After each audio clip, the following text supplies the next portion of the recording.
Rite should be coming up soon, right? Everyone must be busy buying things to make their homes more festive now. Wonder what this year's theme is going to be. Oh, Paimon can't wait to find out! Let's hit the Liyue Harbor and ask around! Kuching! And Charlotte! Paimon never thought she'd see you two together. Nice to see you again, Traveler and Paimon. Oh, we're not interrupting anything, are we? Not at all. I wasn't in the middle of an interview or anything. I was just asking Miss Kuching about purchasing a kite. A kite? Are you buying some regional specialties to bring back to Fontaine? Well, yes. And... It seems you haven't heard yet. The theme of this year's Lantern Rite is kites. Oh, so that's why Paimon has seen so many floating in the sky. Liyue Harbor is always changing, so it is only fitting that Lantern Rite should change in turn. The Qixing believes it would benefit Liyue to build on our own cultural foundation by embracing the technologies of other nations. After all, it is said that the stones of another mountain may serve to better polish one's own jade. yeah, remember my business meeting with Tianquan Ningguang the last time I was in Liyue Harbor? That's what it was about. But all I really did was use my network to introduce Lady Ningguang to some interesting people. I'm not sure that quite counts as fostering cooperation. In the end, we decided to combine Liyue's traditional art of kite making with Fontaine's mechanical vertical lifting device. Mechanical lifting device? Sounds pretty impressive. But don't kites just use the wind to fly? Why would you need to add something mechanical? Well, you've actually just answered your own question, Paimon. How high and far a kite can fly depends as much on the weather conditions as on the skill of the person holding the string. But as soon as there's no wind, you can only flail about helplessly like a sweet flower medaka out of water. Experience doesn't matter at that point. Exactly. Liyue is now a nation ruled by humans after all. It's about time we had the power to make a kite fly, don't you think? Plus, the easier we can make it to enjoy, the more people will want to participate. Right? I also thought it was a novel idea. Plus, it shouldn't cost much to do. With Miss Charlotte's help, everything has gone smoothly. Our new mechanical kites are already available to purchase from a stall in the harbor. We're having trouble keeping up with demand. We also gave quite a bit of thought to the price. We didn't want it to be too much more expensive than a traditional kite. Cool! Turns out you two and Ningguang like playing with toys just as much as Paimon! Toys? They're not exactly toys. You see, Miss Kuching, that does seem to be everyone's first reaction. Although kites are one of our most time-honored cultural relics, outside of their use in certain ceremonies, I suppose they're considered playthings more than anything now. But to me, there's so much more than that. Think for a second about how remarkable it is that a flimsy paper kite attached to a string has the capacity to touch the sky. It is this slight piece of paper that also carries the weight of Liyue's cultural traditions. There's an old poem that goes, "O kite born of paper, flying true and sound, a lone traveler wanders, just waiting to be found."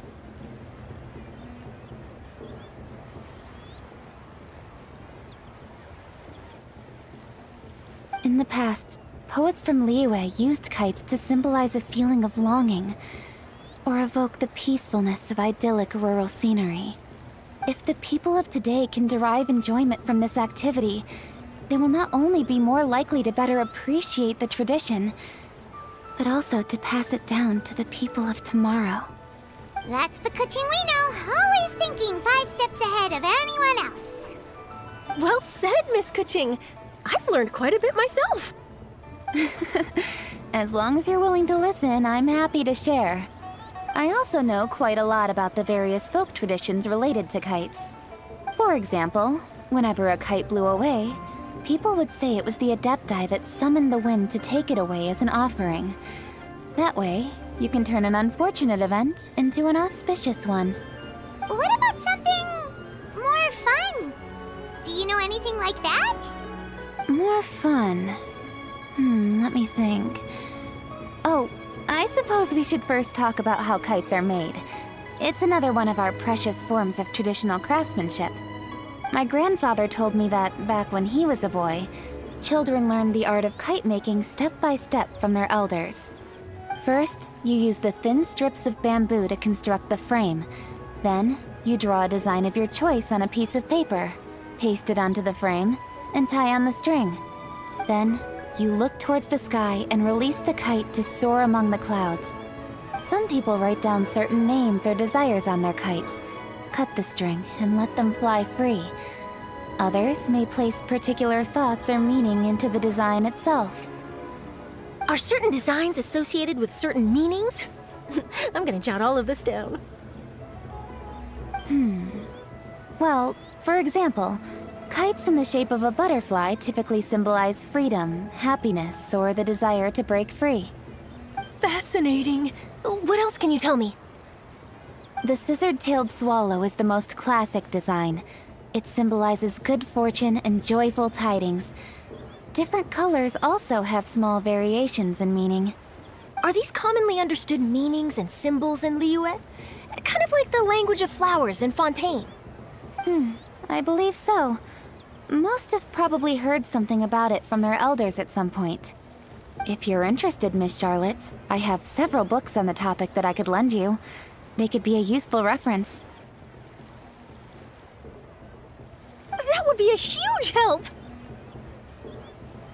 Great! Looks like I've got the outline for quite the article on my hands.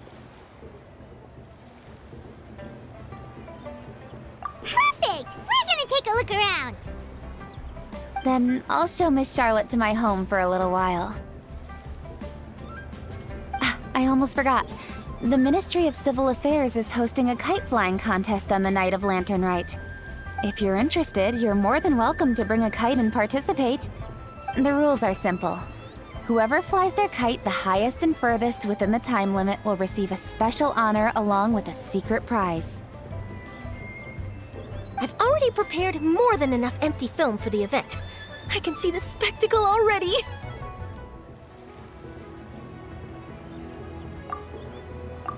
Maybe tone it down a bit, Traveler. What if we don't win? It's better to keep a low profile until the competition starts. Then we'll give them a show they never saw coming. Oh, that secret prize is ours. Then I'll look forward to seeing your performance. You bet! See you then!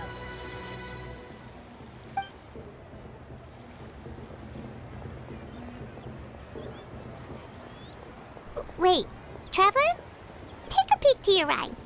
Do you see those two people lurking over there? Is it just Paimon?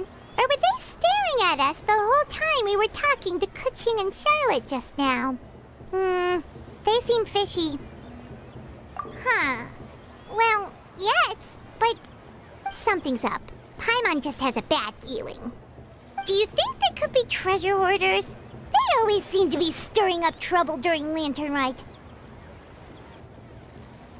Oh, Paimon's sick of waiting around for something bad to happen. We should strike first, you know. Foil their plans before they even begin. You go right, Paimon will go left.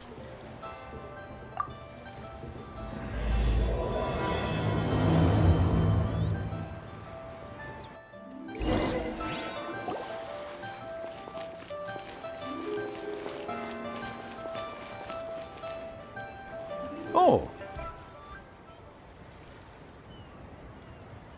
It is with such an air of urgency that you appear before us. Your comportment suggests you believe us to have committed some heinous crime. Perhaps you could enlighten us as to your intentions. Whoa, where did this fuddy-duddy come from? You should be the one doing the enlightening, buddy. Don't think we didn't notice you eavesdropping. One look and we could tell you were up to no good. Tell us everything, starting with your name! One bears no secrets before two such as yourselves. You stand in the presence of the mighty and illuminated Adeptus, Moon Carver. For the purpose of this foray into the mortal realm, however, you may address one as Hojong.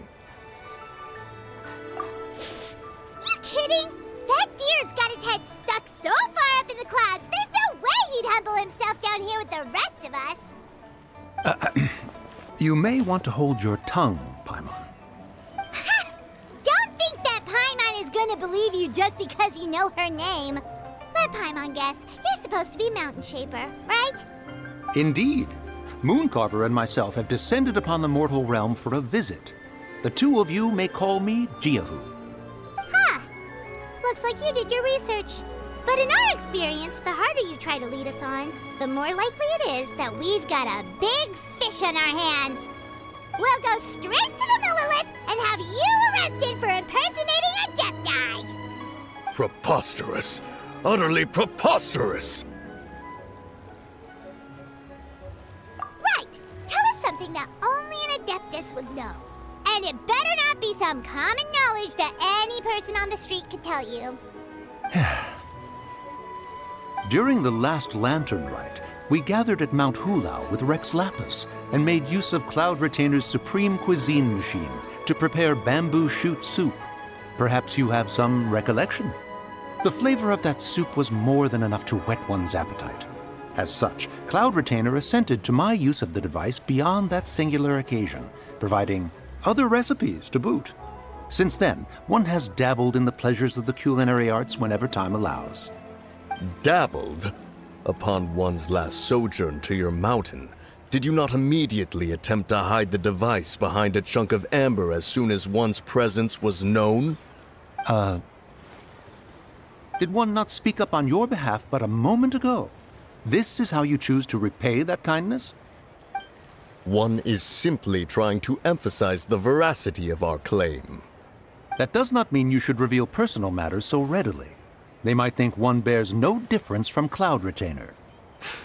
Forget it. One does not have the breath to waste on such petty trifles. That might have been more detail than we needed. Seems like you two are the real deal, and Paimon's sorry for suspecting you. But, for beings as forgiving as yourselves, this is just water under the bridge, right? You indeed have an agile mind. Cloud Retainer was not mistaken in her high estimation of you. Paimon's still curious about something. It's just... Paimon can understand why Mountain Shaper is here, but why did you decide to come to the city, Mooncarver? It's not really your thing, is it? It is but an inevitable eventuality. Long have the mountains remained strangely idle since Cloud Retainer's move to Liyue Harbor. With Lantern Rite near at hand, one would expect Cloud Retainer to provide us with an account of the festivities in advance. Yet to this day, she has failed to appear. Cloud Retainer is hardly the forgetful sort. One must never rest idle in the face of that which demands action. And since our acquaintances dwell in Liyue Harbor, we had to travel here in human form to avail ourselves of their aid, Cloud Retainers in this case. But a moment ago, one heard you speak of a mechanical kite of sorts. It appears the essence of the situation has hitherto revealed itself. Now it is time for one to retire back to one's abode. So, you're not looking for Cloud Retainer anymore? Perhaps there are aspects of Cloud Retainer's temperament that remain opaque to young Paimon. Given one's understanding, one can only imagine the anger that now consumes her. Cloud Retainer is of a proud and arrogant disposition. She holds the belief that her skill in mechanics surpasses that of all others. One can be quite certain it is hardly with an open mind that she regards the arrival of this new technology. One surmises that she has shut herself away, refused all company, and buried herself in the study of her own creations. To call on her would only invite her rebuke. However, if you do happen to cross paths with her over the next few days, do pass along one's regards. Sure, leave it to us. Have a safe trip back, enjoy the scenery, and happy Lantern Rite! Thank you for your kind words. We shall now depart. We got all worked out for nothing, huh? All that trouble and it turned out to be people we knew all along. Well, it's still pretty early. Let's head over and check out the kite stalls. Paimon wants to see what kinds of kites we can buy to use in the competition. The bigger and prettier, the better.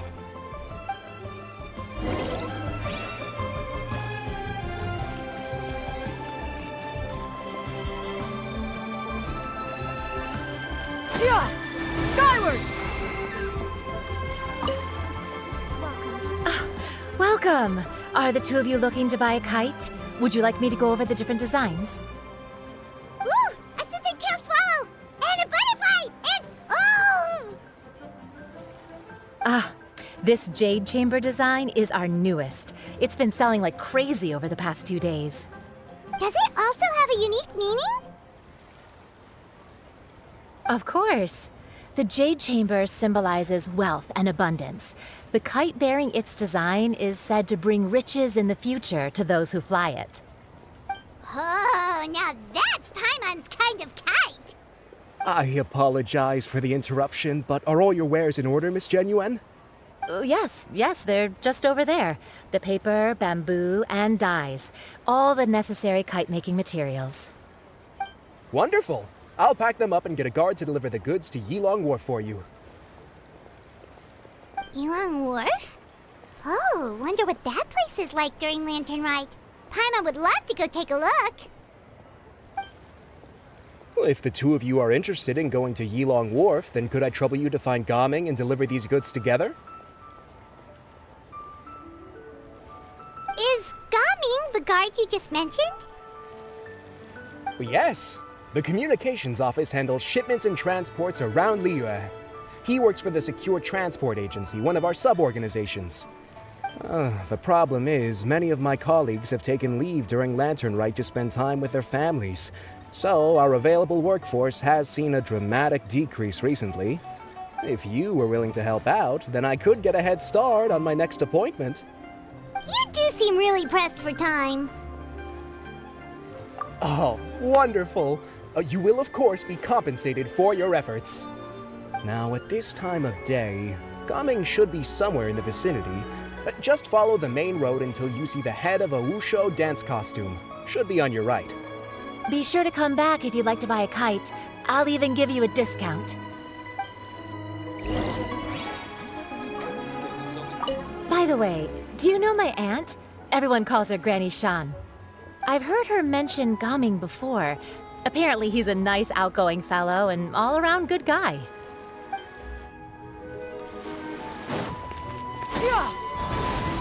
Got him! Wait, I thought we had an agreement. Loser buys dim sum tomorrow? Look at you. Scowl like that for much longer and your face might stay that way. Hey now, don't be upset. How about this? You extend the invitation and I'll pay.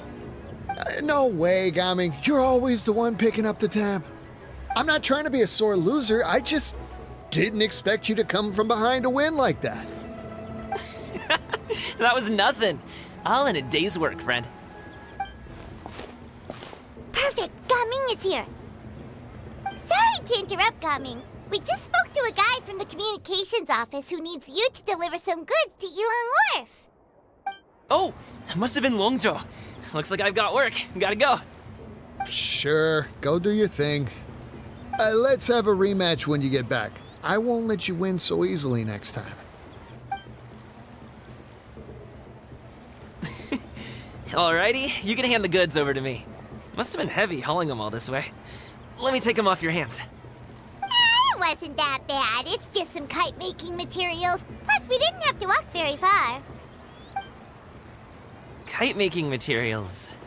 I see. I'm glad it wasn't too much trouble, Paimon. Still, I owe you one.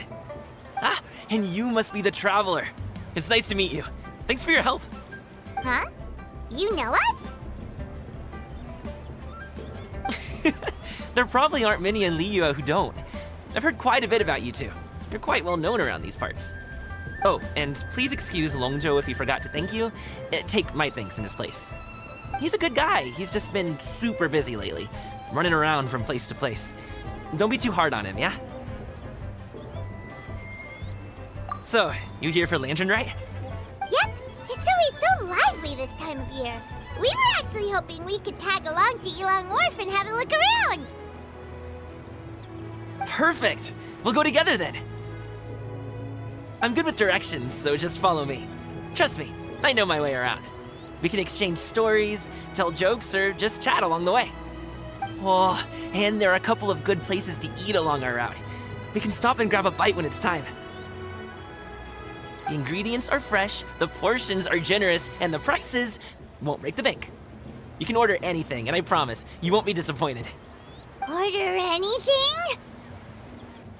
Hey, did you really have to call Paimon out like that in front of our new friend? Don't worry, I understand. I joke around like that with my friends, too. It just shows how close you are. Do you need to pack anything up before we hit the road? I can wait. Nope, our things are always packed and ready. We're pretty much travel experts at this point. Oh, that's right. Then let's get going. If we run into any trouble, you can count on me to protect you. I am a guard, after all.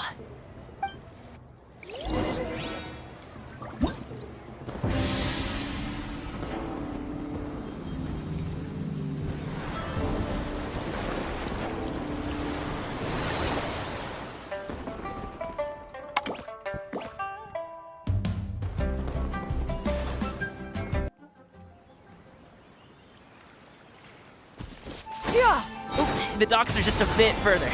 One step at a time. Hang in there.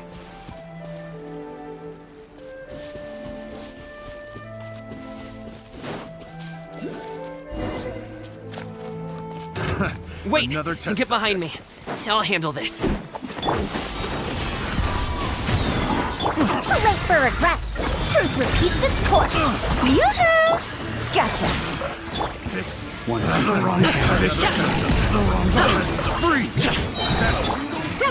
Make way for the Adeptus! Skyward! Yeah!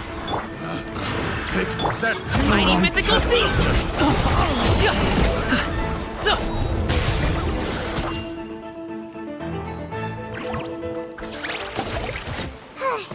Seems like we really can't go anywhere without running into treasure hoarders, can we? Yeah, it's not uncommon for deliveries to get intercepted. That's why this job needs guards like us. Paimon was impressed by your moves back there. You seem like a real pro at your job. Oh, that's not a skill I learned on the job. It's just a hobby. Have you ever heard of wushu dancing? Really? Wushu dancing is famous in Chunyu Vale.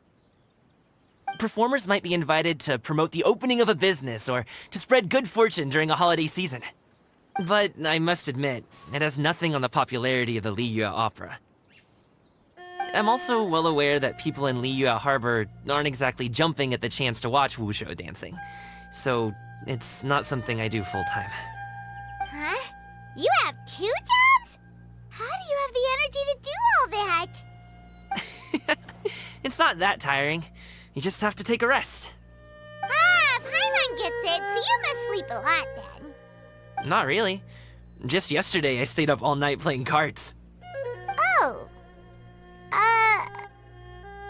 Let's go. The docks are just up ahead.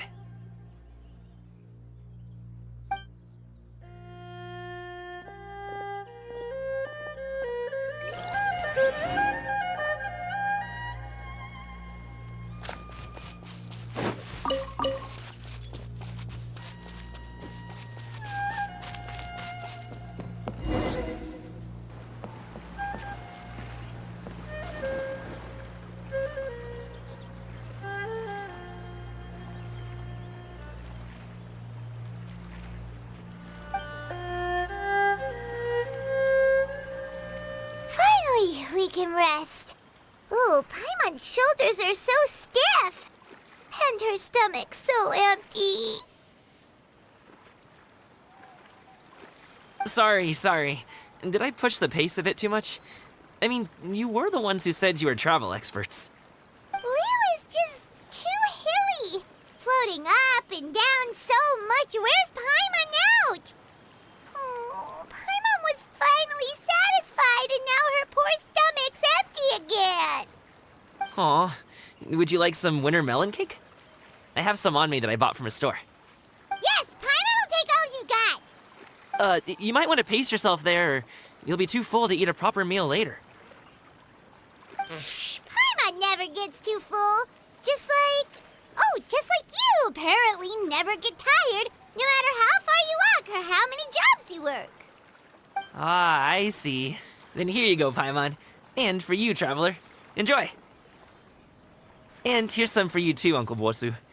Don't think I forgot about you, my friend. I'll just set it to the side here for you.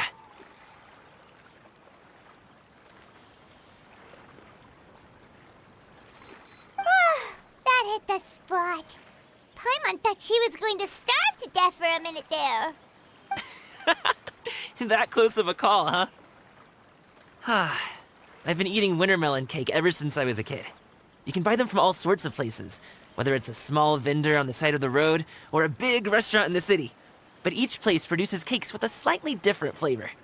If you like these ones, I can give you the address of the shop I bought them from. I'll just have to check when we get back. Oh, all my jabbering must be making it difficult for you to enjoy the scenery in peace, huh? Don't be afraid to tell me to zip it for a little while, okay? Really, I won't be offended. It's okay. Paimon is kind of enjoying listening to your chitter-chatter. Aw, a fed Paimon is a happy Paimon, huh?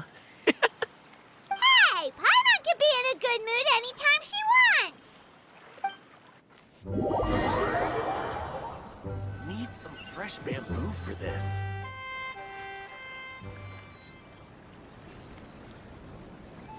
Woohoo! We're here!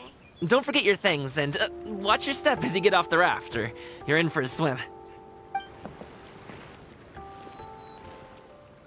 Thanks for the ride, Uncle Bosu. You take care of yourself now. I'll see you some other time. Okay, follow me. This way is fastest. We'll have to take the elevator up to the secure transport agency.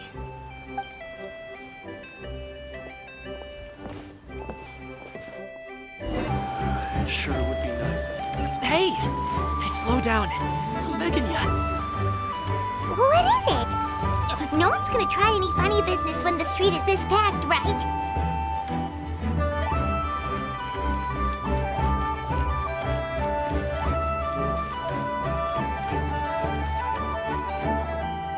Oh, well... how should I put it? Come on, spit it out! Do you see that group of people over there? Those are my relatives. Wow, you sure have a big family. Once they start buying things, they won't stop perusing till it gets dark. This is bad. They're your family, not your arch enemies. What's there to be afraid of? Unless... Oh, did you do something horrible to them? No, it's not that. I'm just not that good at dealing with my family. It would be best if we could steer clear of them. I'll explain more when we have the chance, but right now, we've got a job to do.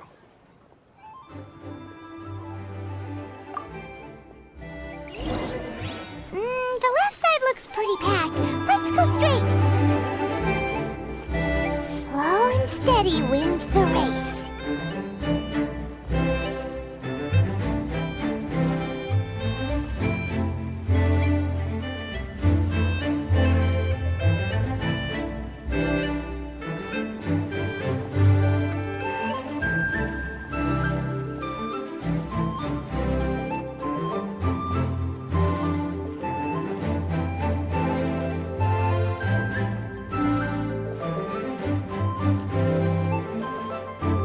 Let's wait here for a second. Maybe my aunt will leave.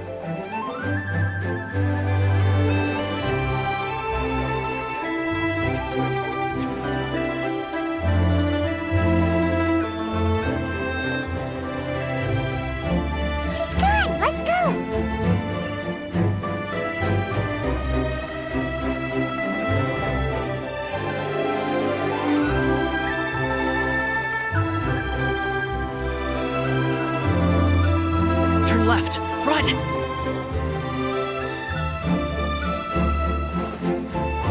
Right, and...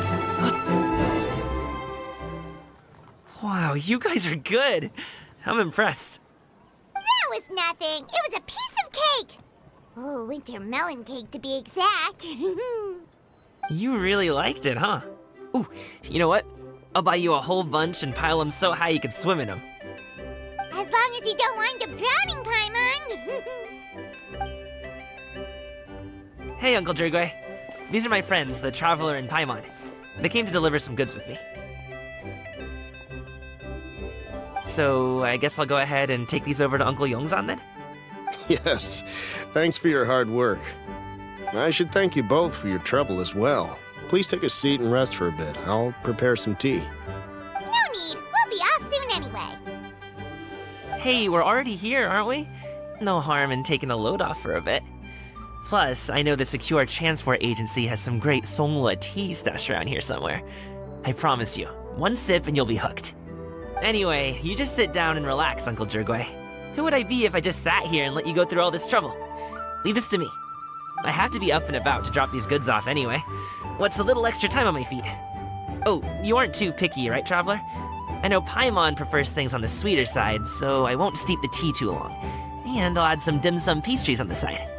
Aw, you noticed what Paimon likes? How long have you two known Gaming? Oh, not long at all. We just kind of tagged along on his trip to Yulong Wharf. He's just a super welcoming guy. We became friends, you know, just like that. That's just how he is. He's the attentive sort, really knows how to look after his own. A while ago, one of our guards had to take off work, said his joints were hurting due to the rain. Gaming personally went all the way to Boo Boo Pharmacy to get some medicine for him from Dr. Baiju, then traveled through the night to deliver it back to him. That young man has such a good head on his shoulders. How can anyone not love him? I mean, there is his dad, but, well, ask anyone else. And Uncle Yongzan says he doesn't have the personnel to spare for this delivery right now. So what do you think, Uncle Jirgwe? Should I go ahead and deliver it instead? It feels like we've troubled you enough already. It's kite-making materials, though. Could be for a kid. I'm sure the sender wants it delivered before Lantern Rite. Oh, by the way, here, have some tea. All right, then. Deliver it if you want to. Ooh, are you free in 2 days? How about we grab some dim sum from Shinya Kiosk? My treat, and don't even think about trying to pay. Whoa, that's way too generous of you. Don't mention it. Just think of this as a thank you for all your help. Besides, the thing between me and my family, it's a long story. It might take some time to tell. Sounds good. Paimon never says no to free food. All right, then I'm off. See you in 2 days. Oh, and Paimon, make sure not to eat too much before then. Don't say I didn't warn you. Is he underestimating Paimon? She's just gonna have to show him how much she can really eat. Anyway, is Gaming's family situation really that complicated? He has such a happy-go-lucky personality. Plus, he's an enthusiastic and diligent worker. It's hard to imagine a guy like that being troubled by much. How should I put it? Since he already plans to tell you himself, you don't need an old man like me to add my 2 cents. You seem to be around the same age, so you might have a lot in common. Perhaps you could help him talk things through. Consider it a favor to me. If you have the time, maybe you can make a little flag for us to wave about. It can say, "We provide aid in spades." Couldn't hurt to advertise our services, right? Well, I can certainly arrange that. Is there anything else you wanted to say? Wait, seriously? Paimon was just joking, but if you're going to get us something, she'd much rather have winter melon cake instead. Seems like Gaming really has rubbed off on you. Would you like some more tea? I think there's some left. No thanks. We came all this way and still haven't gotten a chance to look around the wharf. We should see the kinds ones you can't find in Liyue Harbor. All right, then. Please do let me know if you'd like more tea. You're welcome to stay as long as you like.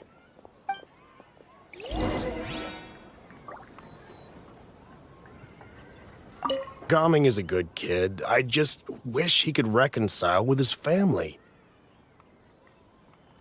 You're around the same age, so he might listen to you. Please talk things through with him.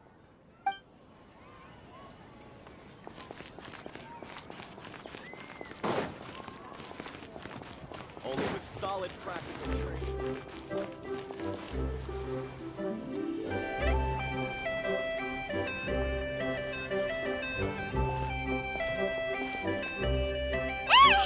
What are you doing here? The way you speak, one might have presumed you were displeased to be in one's presence.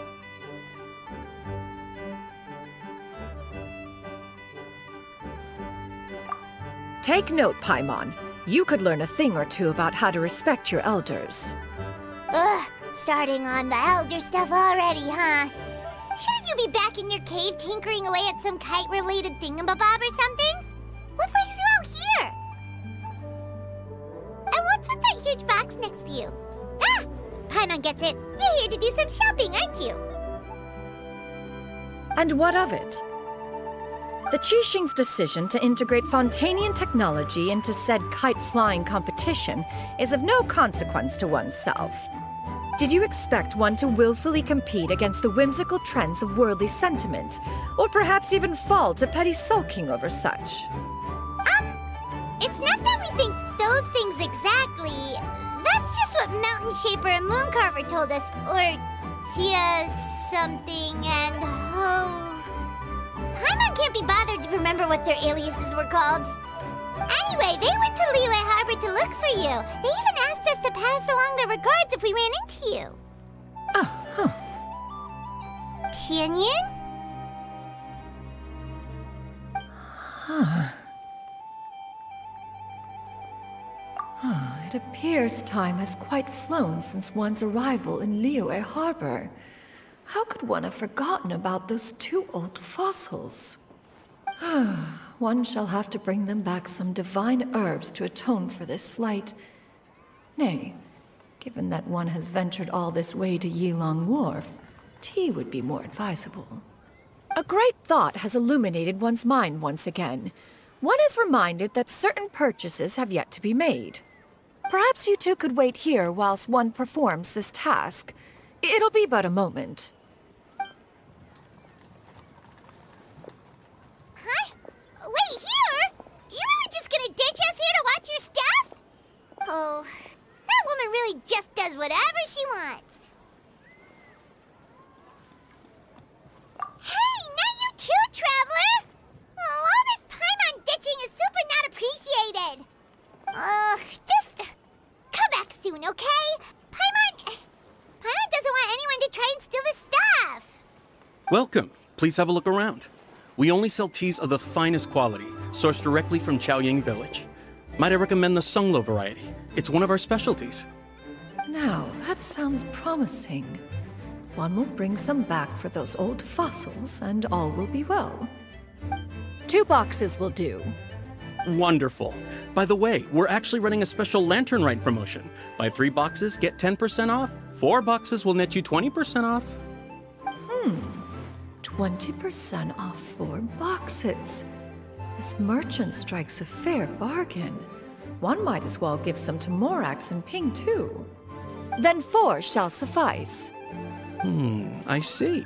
Are you intending to give these as gifts? If so, perhaps I can interest you in these exquisite gift sets. Buy 10, get half off. Look at the magnificent design, and the red ribbon gives quite the festive flair, don't you think? Such a gift would be sure to impress any lucky friend or family member. 10 boxes. Seems rather excessive. But if one factors in the Conqueror of Demons and one's disciples... 10, a nice round number, don't you think? Of course you do. I'll even shave a little extra off the price for you. That is agreeable. One will, I will have these boxed up then. Of course, right away. I see you have quite the eye for fine items, mademoiselle. Perhaps some of my wares might also be of interest to you. I'm a toy merchant from Fontaine. You'll get nothing but the finest and most intricate clockwork toys Mora can buy here.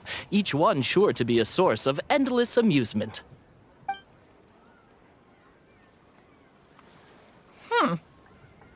Perhaps you could enlighten me then. When should said amusement be derived? Well, that is, of course, best understood by playing with them yourself. If you could wait just a moment, I can bring one out and give you a demonstration.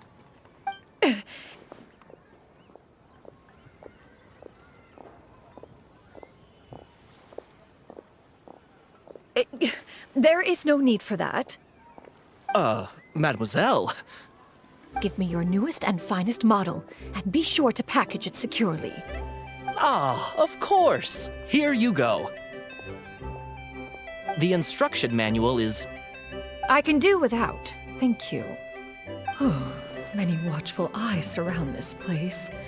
If one were to be spotted purchasing a mechanical toy such as this, a child's plaything no less, it would only invite scandal.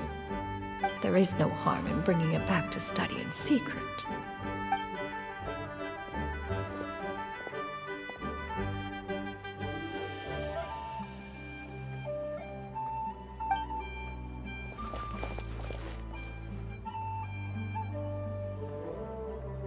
Oh, Xianyun, did your shopping go smoothly? Naturally. One may not delight in social interactions, but that does not mean one lacks said faculties.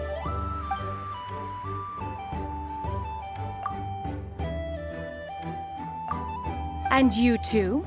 Are you not here to purchase things? We just haven't had time yet. It doesn't look like there are any kite stalls around Elong Wharf, but it does look like there are lots of goods from Fontaine. You are also planning to participate in the kite flying competition, then? One means to say, you along with all the other youths. One has been entreated to share one's kite-making expertise, and indeed, there was little one could do about such persistent supplication. One moment energetic and earnest, and dejected the next.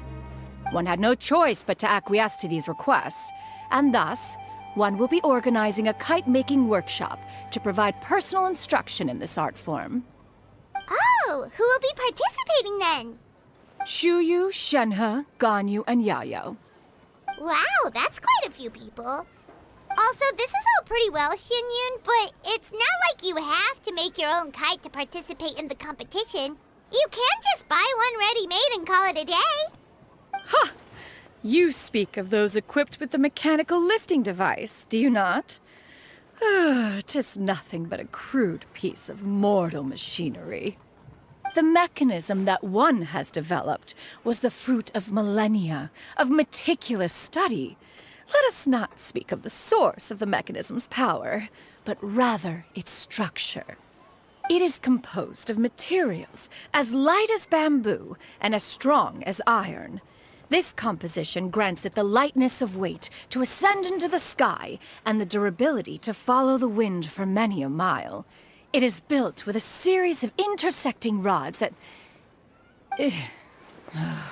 Never mind. It is unlikely the two of you will understand, even should one expend the effort to explain. One is better off saving one's breath. It sure seems like you want to talk about it, though. So, will you be attending the workshop or not? Huh? Wait, you've been trying to invite us this entire time?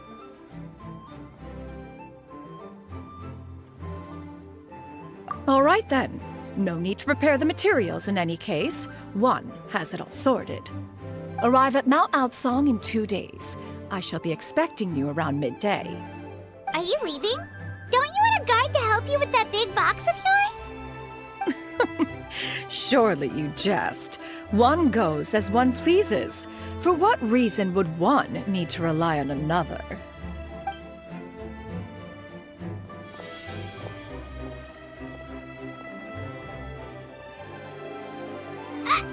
It can float? What kind of invention is that? One calls it the floating toting device. Huh.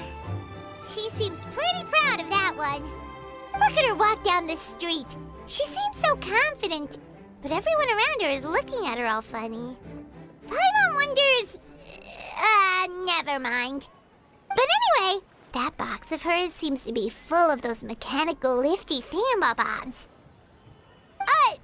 Not that Paimon was peeking or anything. She just, got a bit unsteady for a second and accidentally brushed the embroidery on top. And wouldn't you know it, all the stuff inside almost came bursting out. Paimon even went out of her way to keep it all together.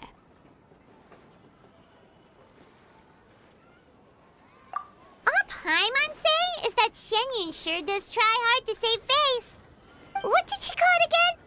A crude piece of mortal machinery? Paimon bet she just can't wait to take it apart and see how it's made. Totally.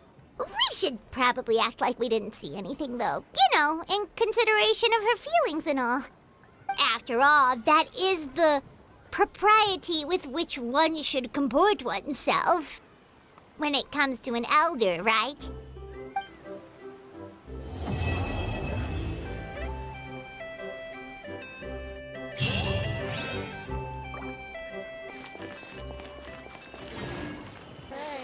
Paimon has never had dim sum at Shinue Kiosk before, but it should be quite the feast for sure. Ooh, and that's Paimon's stomach right on cue telling her it's time to go find Gamin.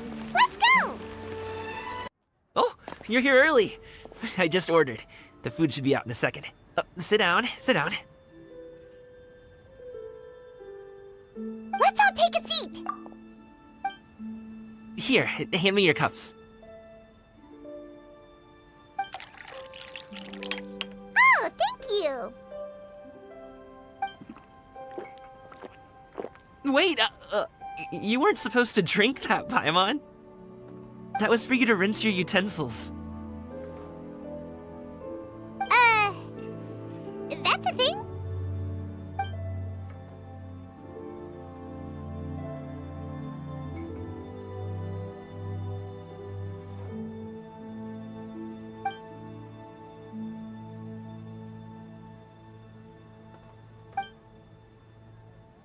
Wow, so much delicious food.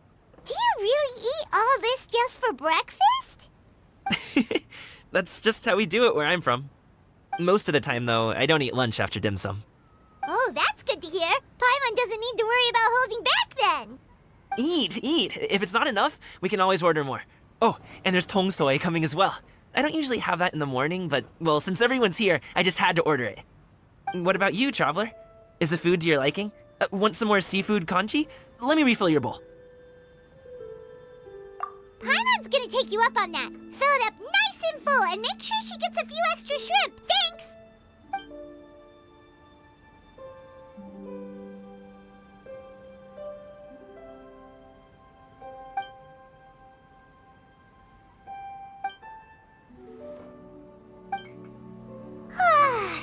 So full.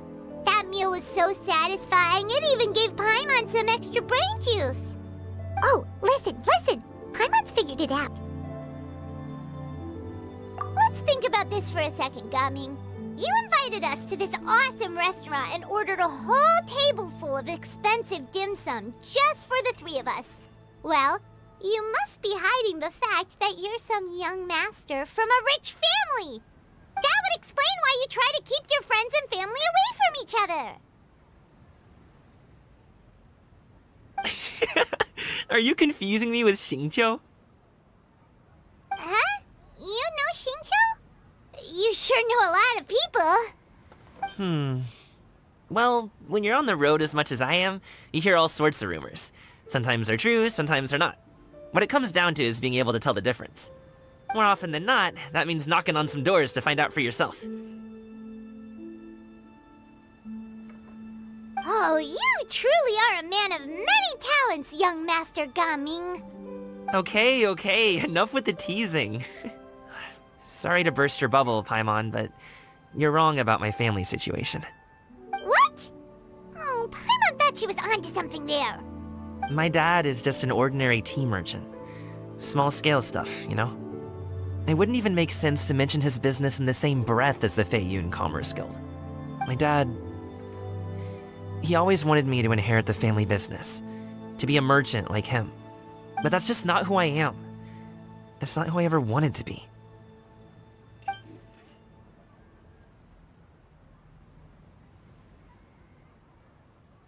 Have you ever talked to him about it? You know, about your interests and aspirations and stuff. Of course I have. I told him I wanted to be a wushu dancer. That I wanted all of Tevat to see what I could do. According to my dad, though, that wasn't a real job. Just a child's pipe dream. Oh, that's terrible. I'm sure he thought I would come around eventually, but wushu dancing has always been the only thing I wanted to do. One day, he tried to get me to visit some other tea merchants to start building the right relationships, but I refused to go. We got into a huge fight. We were this close to throwing hands. In the end, I was so angry that I ran away from home. I haven't been back since. Don't get on my case just yet, okay? It's not like I think I'm completely without fault. No, I know that it wasn't the right way to go about things. But my dad's stubborn. No matter how hard I tried to convince him, it just went in one ear and out the other. There was no changing his mind. I knew talking would only get me so far, but if I made it big in Liyue Harbor, the results could speak for themselves. Coming. But I'm sure you both already know how that's going. Wushu dancing's just not that big in Liyue Harbor. In the past, I would go door to door from store to store, asking if they would be interested in hiring a performer. Most times, I wound up eating nothing but humble pie. And you can't just rely on dreams to put food on the table, right? So, I found a job as a guard to make some money. And now I have enough to get by and then some. Still, change takes time. Gotta take it slow, you know? Paimon understands. Okay, enough of all that serious talk. Our tea's getting cold. Ooh, let's do something fun this afternoon. What do you say, huh? I'll organize. Actually, we kinda already have plans this afternoon. We told Xianyun that we would go to her kite-making workshop. Oh? Are you interested in kite-making, Gaming? Oh, no. It's just that I happen to know Auntie Xianyun. That title certainly humanizes her a bit. Oh, I know that she's an Adeptus. I met her during a delivery once. But hasn't she been in the city lately? She's even tried, with some limited success, to change her terms of self-address or something like that. She came to see me a few days ago to ask about luminescent dyes. Oh, wait a second. She doesn't plan on putting those on a kite, does she? Is that not something you can do? It's one thing to use it on cloth, but applying it to paper is another matter entirely. Why couldn't she tell me what she wanted them for? Yeah, she does seem to have trouble with that sometimes.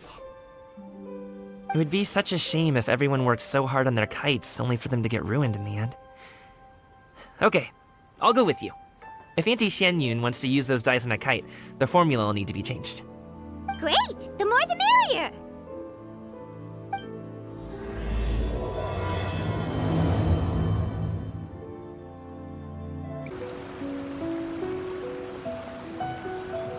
Ganyu! Ganyu! Come on, wake up! Some friends have arrived! Hello, friends.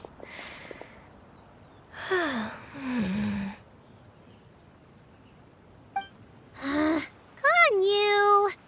Oh, I have some mint oil. Perhaps we should try that. A guest at Wanmin Restaurant recommended it to me. I've tried it.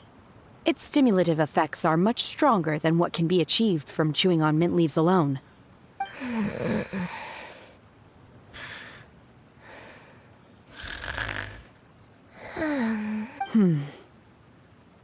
Apologies in advance. Wait! Shenhe? Not there!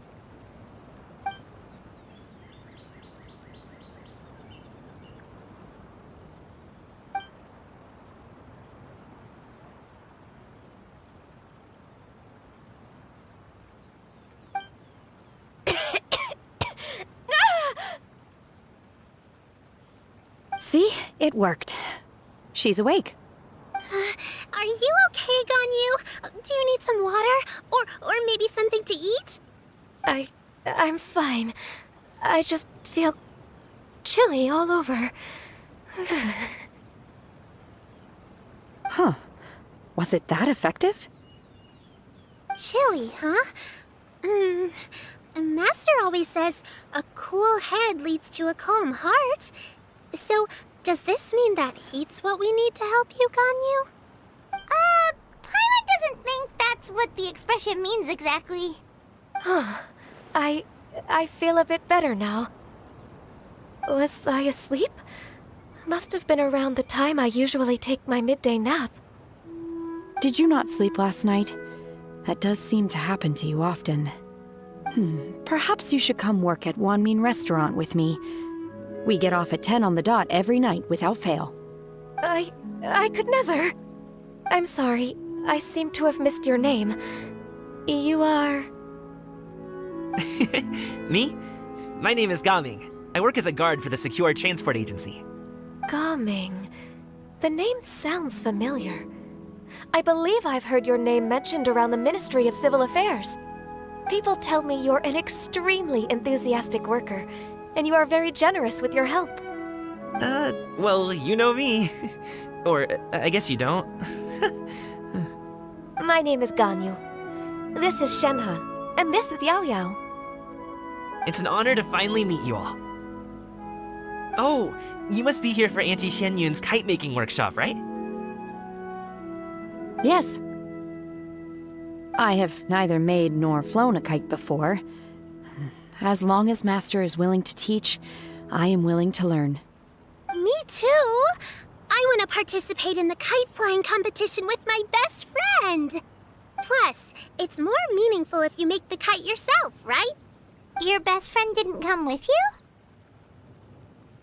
Well, Chi-Chi's been super busy helping Dr. Baiju lately. I'll meet up with her later and give her a huge surprise. Oh, I also brought bandages and ointment with me today. It's easy to cut yourself when working with bamboo, so I thought I should come prepared. Wow, you're really thoughtful. As for myself, I'm afraid I lack some of my companion's enthusiasm. I was originally planning to buy a ready-made kite and just enjoy the festive city atmosphere with everyone. But Cloud Retainer is always going out of her way to look after her juniors, wanting us to have the best there is. She always puts us before herself. Huh. It was so thoughtful of her to arrange this workshop, so I simply couldn't let such consideration go to waste. My motivation for being here might be a little different, yes, but I'm ready to put in just as much effort as everyone else. Well, we're all here, but where the heck is Xianyun? Shouldn't she be here by now? Who is it that speaks of oneself in such an ill-tempered tone? Oh, come on! You clearly heard Paimon! Master stopped to buy grilled tigerfish to share with everyone. Come get it while it's still warm. Oh, Paimon, sorry, Miss Illuminated Bird! Paimon always knew you were the smartest, coolest, and prettiest Adeptus. Someone as wonderful as you is sure to have brought enough for Paimon as well, right?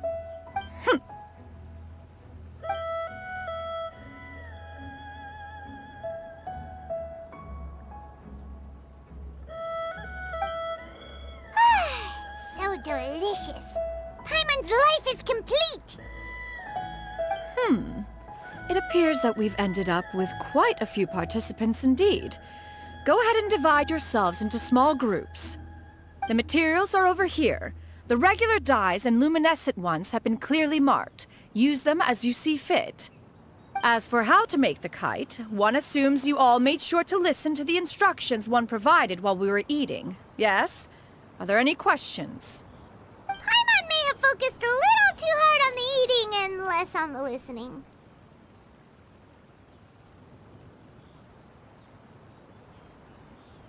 Paimon knew she could count on you, Traveler.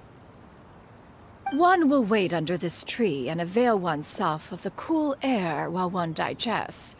Do not hesitate to seek one's company if you have any trouble, questions, or simply want to chat. We're not in any hurry to get started. Why don't we go see what the others are up to?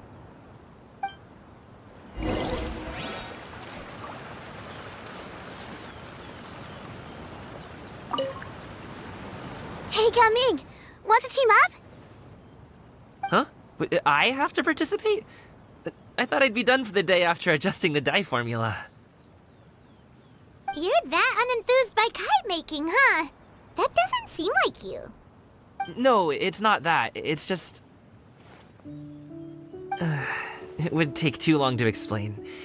I guess I'll just make one then. What shape should we go with?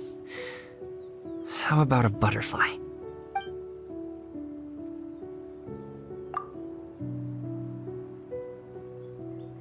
What do you think, Shuyu? Is there a particular design you want? I want a Swanee! That might be a little hard to pull off. True, but I still want to try. They're super cute. Okay, it's decided then.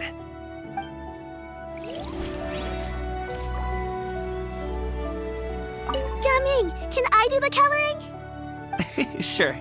I'll go ahead and make the frame for you.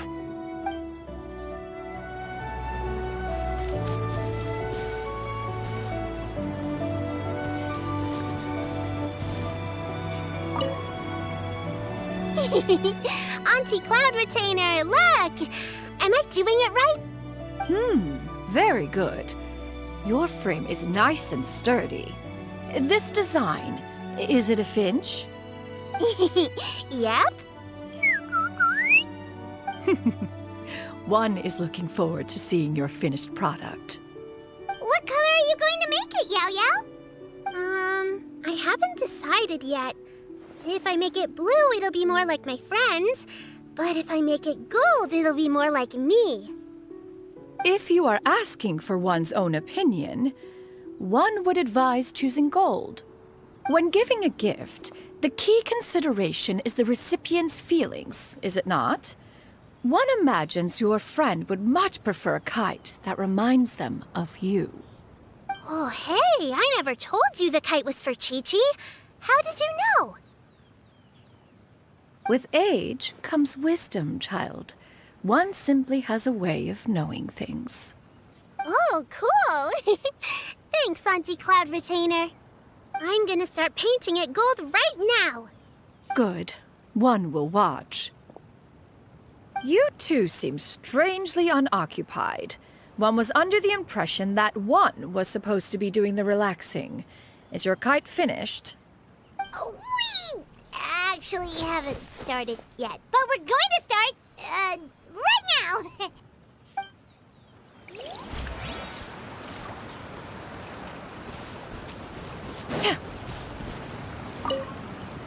Once I get better at making kites, I'm going to make one shaped like Uruguay. You gave him to me, and he's just the best. One is pleased that you like the gift.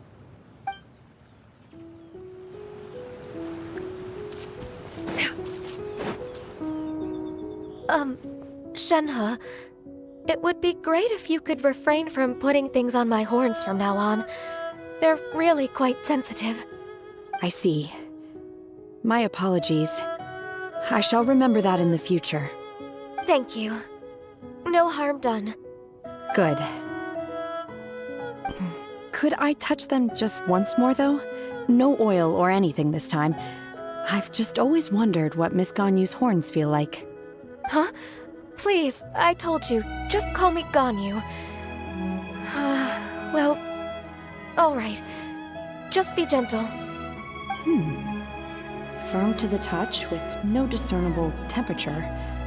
Oh, not unlike certain medicinal plants I've eaten before. Still, Ganyu appears to be shaking like a cat whose whiskers have just been touched. I should stop. I see. Then I'll apply the oil to your forehead next time.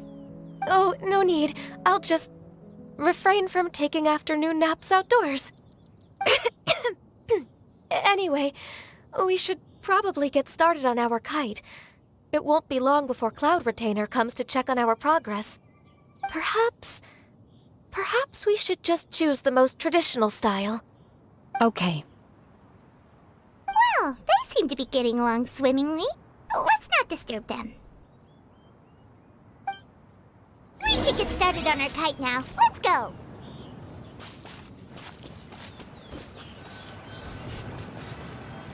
The scissor-tailed swallow sure takes a lot of curved bamboo rods to build. Ugh. It broke.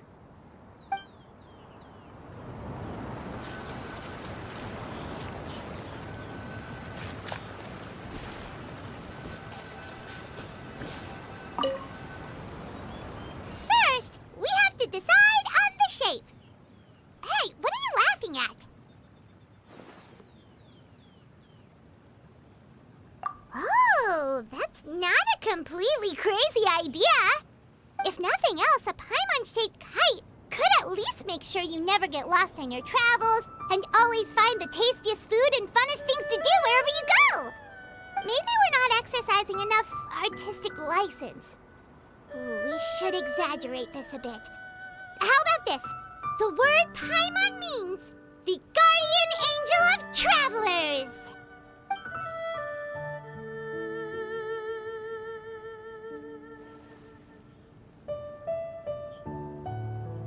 Now, what expression should we give her, since the kite is going to be flying super high in the sky?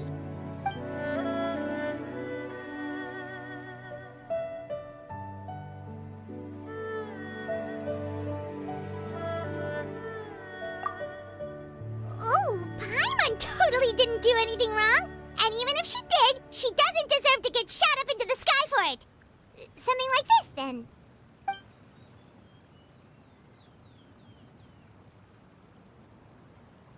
Since the kite is going to be flying super high in the sky. Ooh, like this? Ooh! The title of Champion Kite Flyer is mine! Since the kite is going to be flying... It's too high! Someone save Paimon! She's about to faint! Like that? Since the kite is going to... Ooh, like this? Ooh! The title of Champion Kite... Now that we've decided, let's make it happen!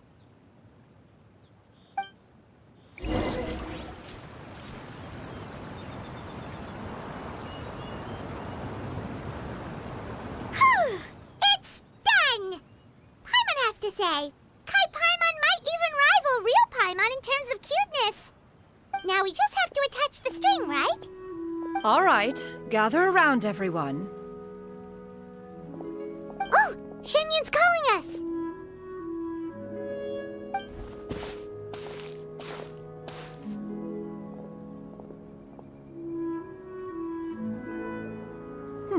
Let one take a look.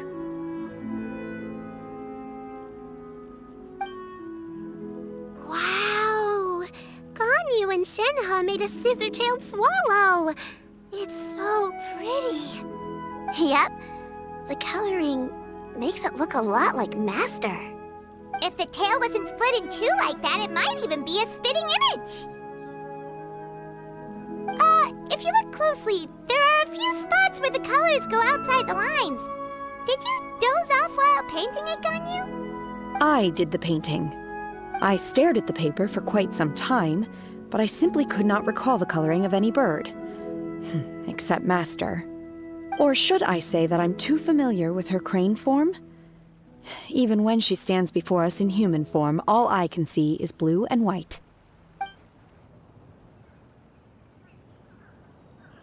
Oh, well, now that you mention it, Paimon can see it too. Exactly. So I simply closed my eyes and painted from memory. No way. You can paint with your eyes closed? Wow, the disciples of Adepti really are something. You are most filial, Shenhe. One is flattered by the likeness. The Swanee that Gaming and Shuyu made looks very majestic. I'm sure it'll look even more impressive as it soars through the sky. The eyes and ears glow in the dark, so you're sure to see it at night. Your golden finch is cute too, Yao Yao. It's all thanks to Auntie Cloud Retainer's guidance. What about your kite, Traveler? Ta-da! Here it is! Its self-important countenance bears a striking resemblance to that of its namesake. It makes her look like she's already won the competition. Well, that's gonna happen one way or another. Is that the Jade Chamber? Oh?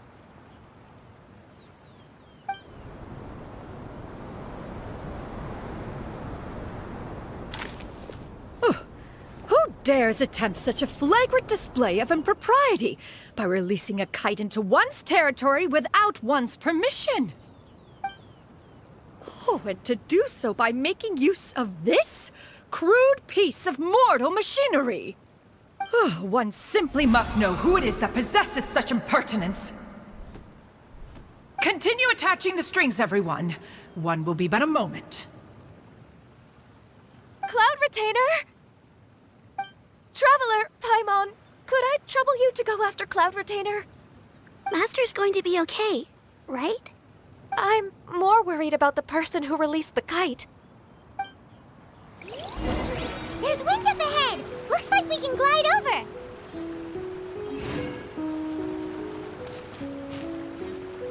I hope the person who released the kite is going to be okay. Now for the string.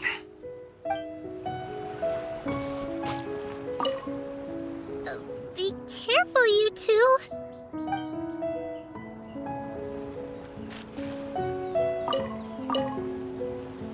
Master is not without her principles. We need not worry too much.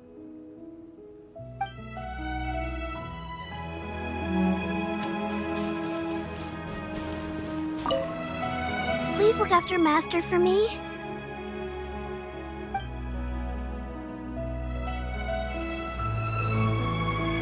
Yeah!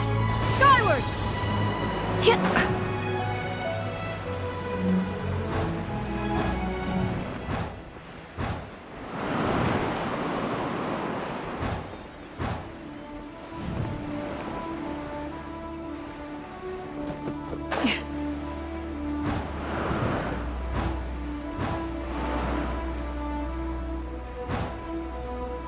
It's right there!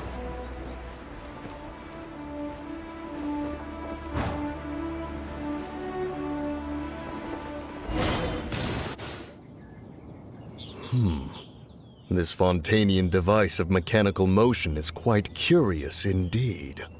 Now is hardly an opportune time for your musings. Someone among us was not sufficiently attentive, and now the kite has vanished. Calm yourself. Do you have any recollection of its last location? One believes it drifted in the direction of Mount Outsong. Perhaps it is mere happenstance, but one feels a certain sense of dread at the thought. Your concern is misplaced, surely. Cloud Retainer is either in the city looking after her disciples, or secluded in her abode attending to her research. She will not notice that kite. On the subject of said kite, however, one simply must remark on the genius of its windless lift technology. One cannot help but surmise that its ingenuity rivals that of Cloud Retainer's creations. Still thy tongue. If Cloud Retainer were to hear you profess such a thing, we can both say farewell to any further use of the Supreme Cuisine Machine. One presumes that this kite belongs to you. Huh? Regard the situation with which we are now confronted. This is all your fault. One's fault? One seems to recall that releasing the kite was no solitary endeavor. Say something, Mountain Shaper. Surely you can think of something to appease her. Further explanation shall only fan the flames of her wrath. It would be better to stay silent and retire at the earliest opportunity. We can hardly avoid her forever. That may suffice during Lantern Rite. But what about the Moon Chase Festival? Sooner or later, she will discover our true identity. Hello? Go retrieve the kite. Absolutely not. You retrieve it. That is not our kite. Oh, so an adeptus such as oneself is mistaken then? Ah, you're an Adeptus? Please forgive us for any impropriety. I truly possess no inkling of who could have released a kite into your esteemed domain. Pray, who could be responsible for such wanton behavior? Verily, verily, we were but delighting in the surrounding scenery. This locale is home to such exquisite... mint! Well, and if that's all, then we'll just be on our way. We finally caught up. You sure do fly fast in your illuminated bird form, Shinyan. Mooncarver? Mountain Shaper? What are you doing here? You! Okay, now Paimon's getting a weird vibe. Did she say something wrong? It is of no consequence. Long has one seen through their disguises. One was simply curious as to how long they would keep up the act. Then you are not angry? How could one feel anger at the sight of two old friends enjoying themselves? One is also well aware of how enticing these city novelties can be. We were simply consumed by a fit of festive spirit. Seldom do we get the opportunity to partake in the delights of the times. However, we are far from being as adept as you in matters that require a deftness of hand. No worthy kite could be born of our own making. Thus, we could only take the convenient route, so to speak. Your prowess in mechanics is unparalleled, Cloud Retainer. You wield the wind and waves themselves. Your singular talent stands unmatched across the land. Of this, we are well aware.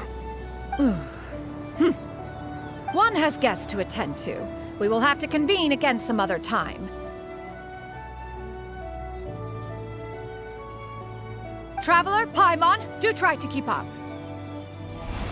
We're leaving already? All this flying from place to place is wearing Paimon out.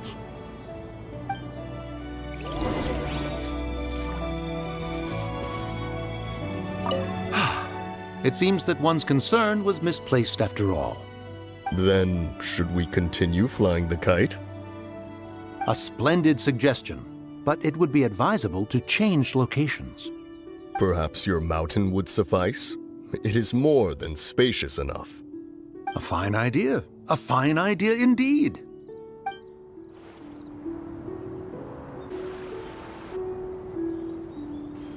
They're back.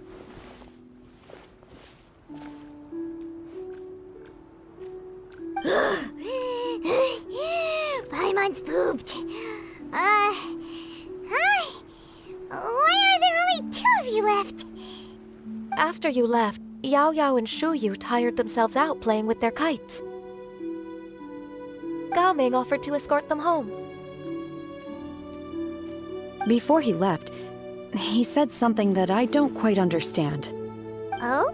What did he say?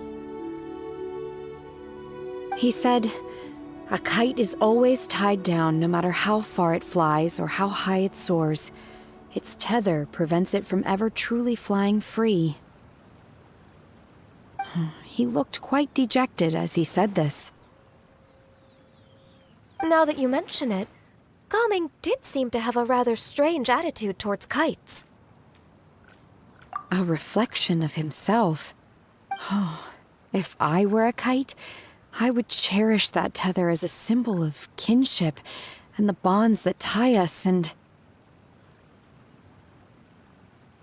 Shenhe? It may be an exceedingly slim and distant connection, but lose it, and you lose that which links you to home.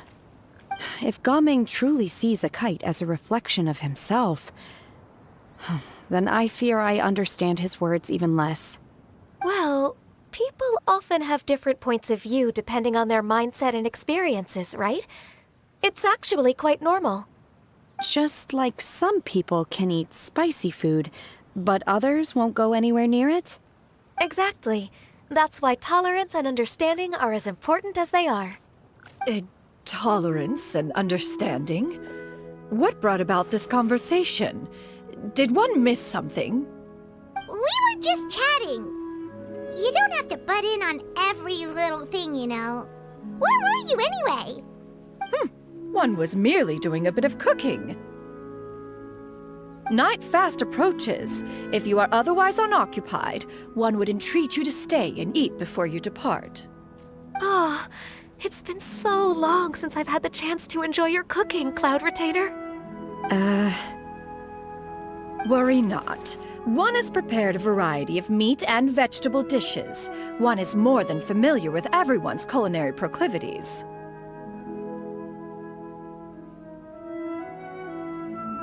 Shenhe, Ganyu, come with me. Whoa, what's with all the secrecy? You're not trying to play favorites, are you? If you're ready to serve the food, we can help too.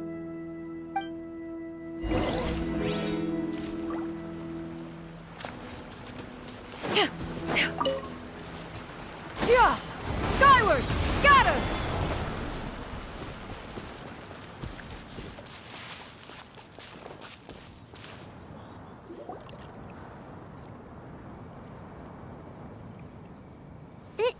This is...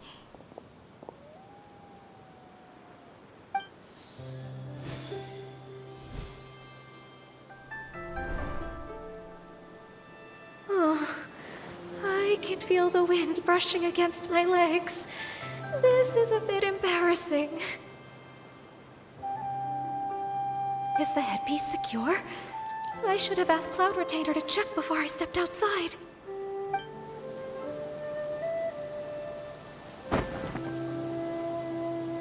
How do we look? She asked them just like that? You look pretty too, Ganyu! Oh, how should Paimon put it? You both look so elegant and refined! Those outfits really suit you both. Given that one employed the services of the best tailor in all of Liyue, one would expect nothing less. What colors have you been partial to lately, Shenhe and Ganyu? Lately? Why is Cloud Retainer suddenly asking about what colors we like? I like black. One is gratified to see one's disciple has inherited one's own tastes. The color black doesn't get dirty easily. A virtue I've come to value recently. And you, Ganyu? I favor blue and black. And the material is sufficiently comfortable, yes? Yes, very. I simply cannot thank you enough, Cloud Retainer. For this gift. And the kite, too. Thank you, Master. One is content, as long as you are pleased with the gift. One hopes these garments will see much use.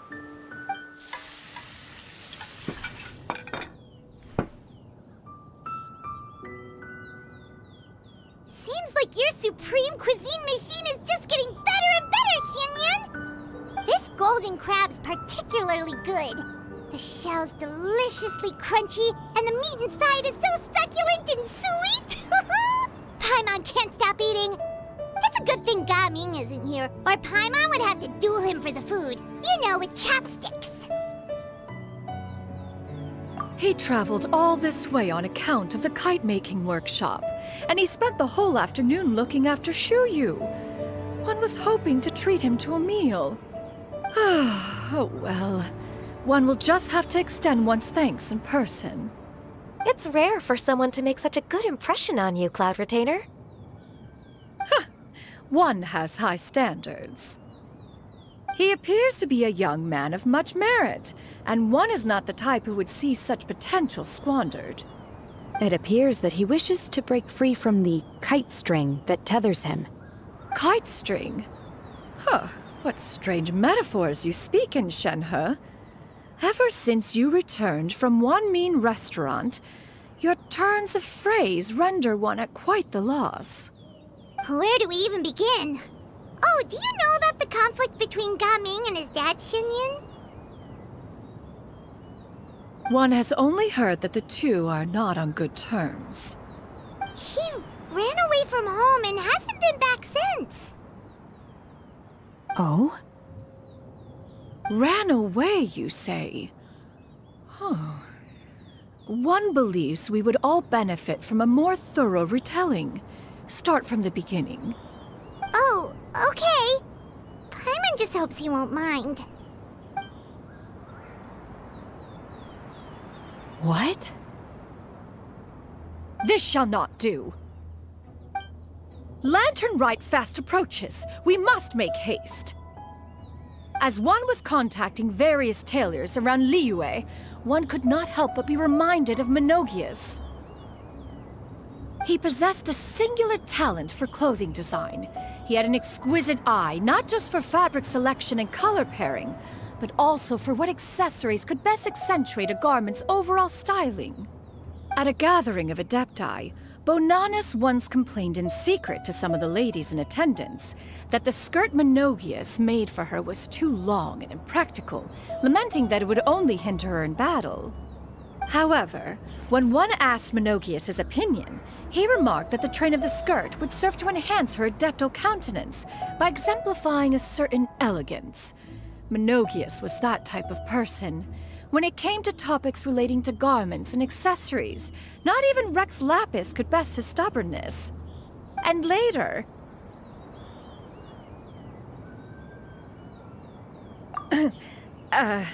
one seems to have strayed off topic.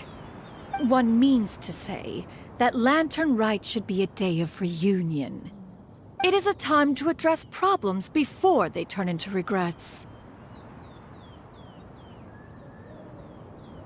Fate is fickle. The cruel reality of this world is that suffering and misfortune can befall any of us without design or reason. If there is a chance for young people to remain insulated from this reality, one should do one's utmost to make it so. That's nice and all, but... Do you have any ideas, Cloud Retainer? Perhaps adeptal arts could be of use. No. Mechanics, perhaps. One fails to see its use in a situation such as this. Is there anything I can do to help? Combining our efforts is a fine idea indeed. Aha! One has an idea. How about this? Does that make sense to everyone? Yep. Oh, Paimon really hopes this works. One's designs never fail. Now then, I counsel rest for all, and to make the necessary preparations. One shall see you in 2 days.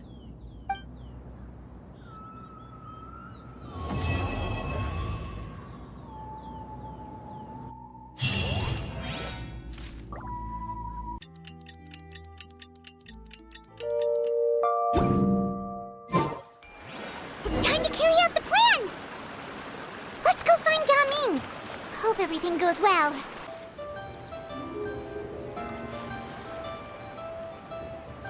Hi, Gaming! Paimon sees you've certainly gotten an early start this morning. Playing games already, are we? Who won this time? You the one buying dim sum again?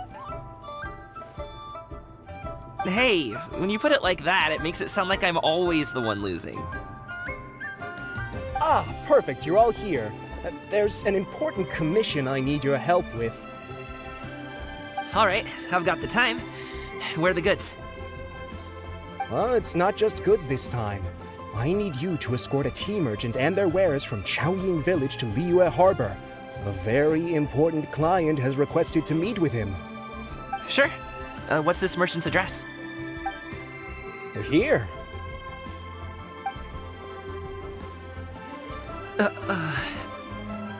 If the client's that important, then this must be a very crucial, very pressing commission, right? Of course, the sooner you complete it, the better. I would advise you to depart as soon as possible.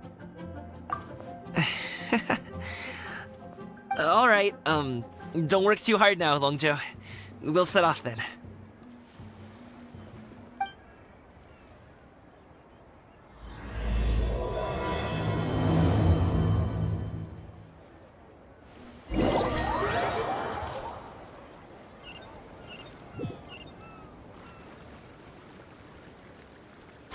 You're a bit quiet today, Gaming.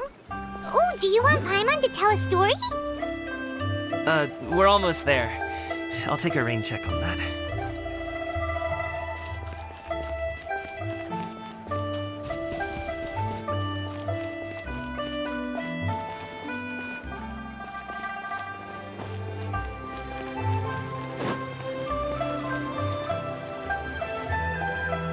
Hello, you must be the tea merchant heading to Liyue Harbor. We're here to escort you.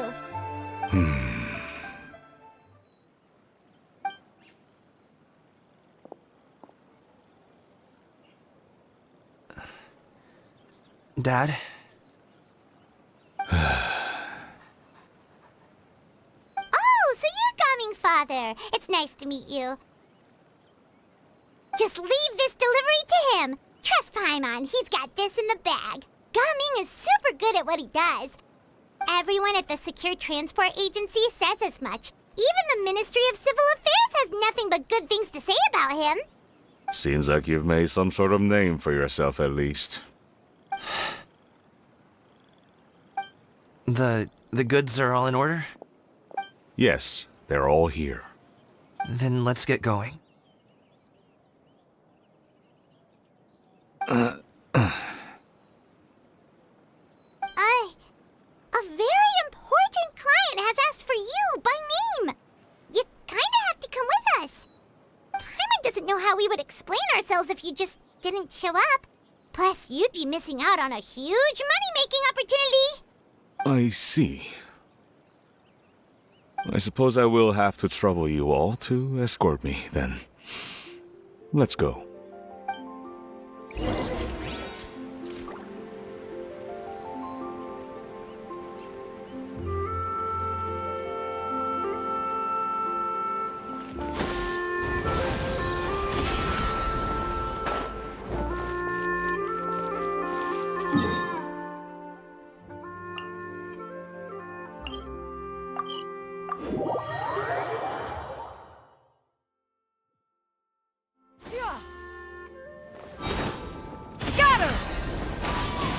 We've been walking for so long. Is anyone tired? How about we stop and rest for a bit? I'm fine. Gaming, don't you usually have some delicious snacks on you? Come on, bring them out so we can share them. I'm fine. Thank you. But the winter melon cake he gave us last time was so delicious. Have you ever tried it before, Mr. Ip? Paimon. Yeah! Skyward!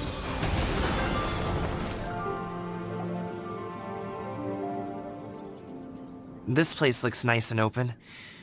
Why don't you all rest here for a second? Huh? What about you? You're not going to join us? I'm not tired. I'll keep watch. Oh, but... Just let him go.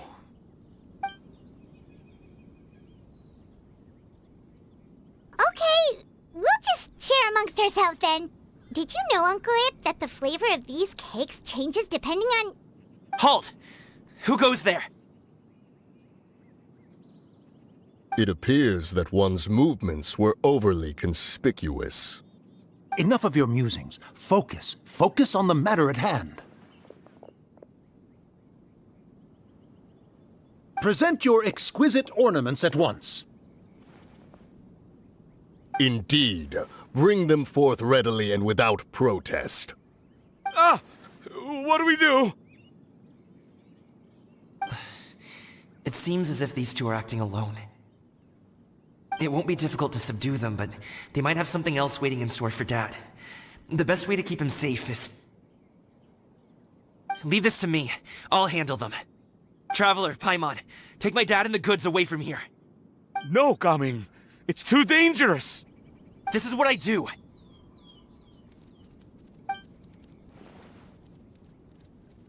A thorny foe indeed. Let us depart and seek a target softer in blows and disposition. Don't think I'm gonna let you off so easily. Away! Let us away! Coming! Don't worry, he's a great fighter. Paimon's even seen him take down a dozen or so treasure hoarders all by himself. But Coming, If he had just stayed by my side and learned the family trade, he wouldn't have to put himself in such dangerous situations. We just have to trust him. Let's go on ahead. We'd best get away from here, in case there are other bandits in the area waiting in ambush. All is going to plan.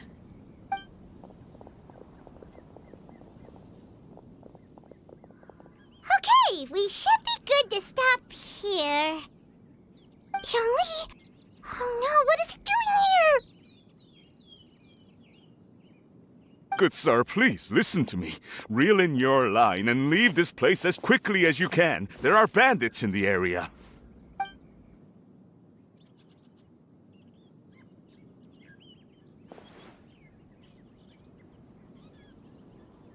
Bandits? Acting in broad daylight?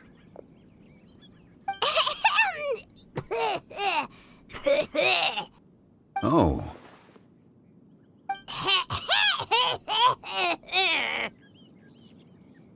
Ah, I see. It appears many people are catching a chill as of late. If your throat is bothering you, Paimon, perhaps some tea and rest are in order.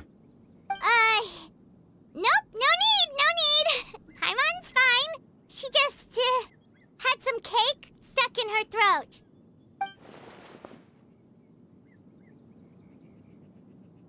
If there are indeed bandits in the area, then we should inform the Millelith at once.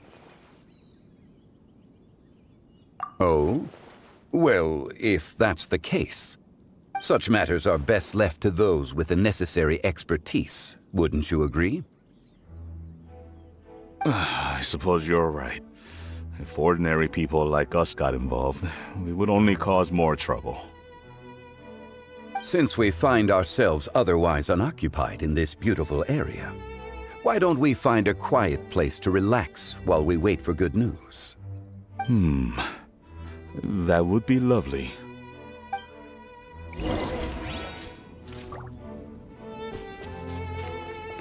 Yeah! Skyward!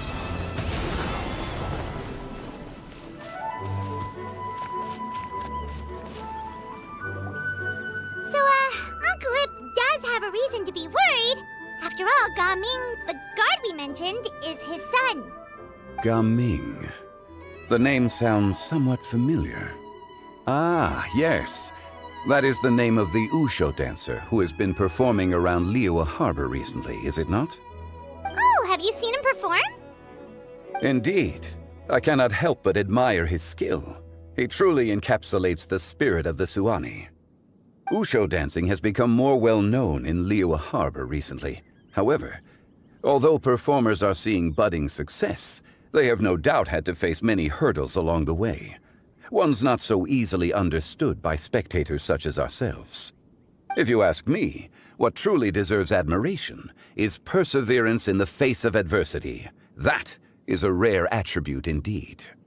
I have heard many of my acquaintances praise Gaming for his kind, selfless, and courageous disposition. to have a child so accomplished and upright. You must be a very proud parent indeed, Uncle Ip.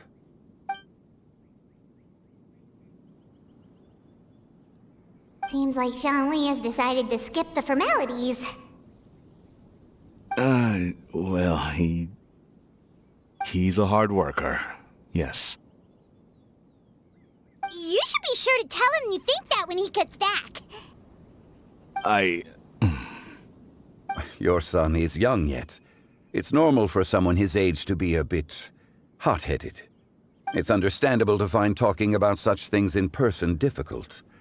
If there's a particular sentiment you wish to convey, perhaps we could pass it along for you. No. It wouldn't be right to ask that of you.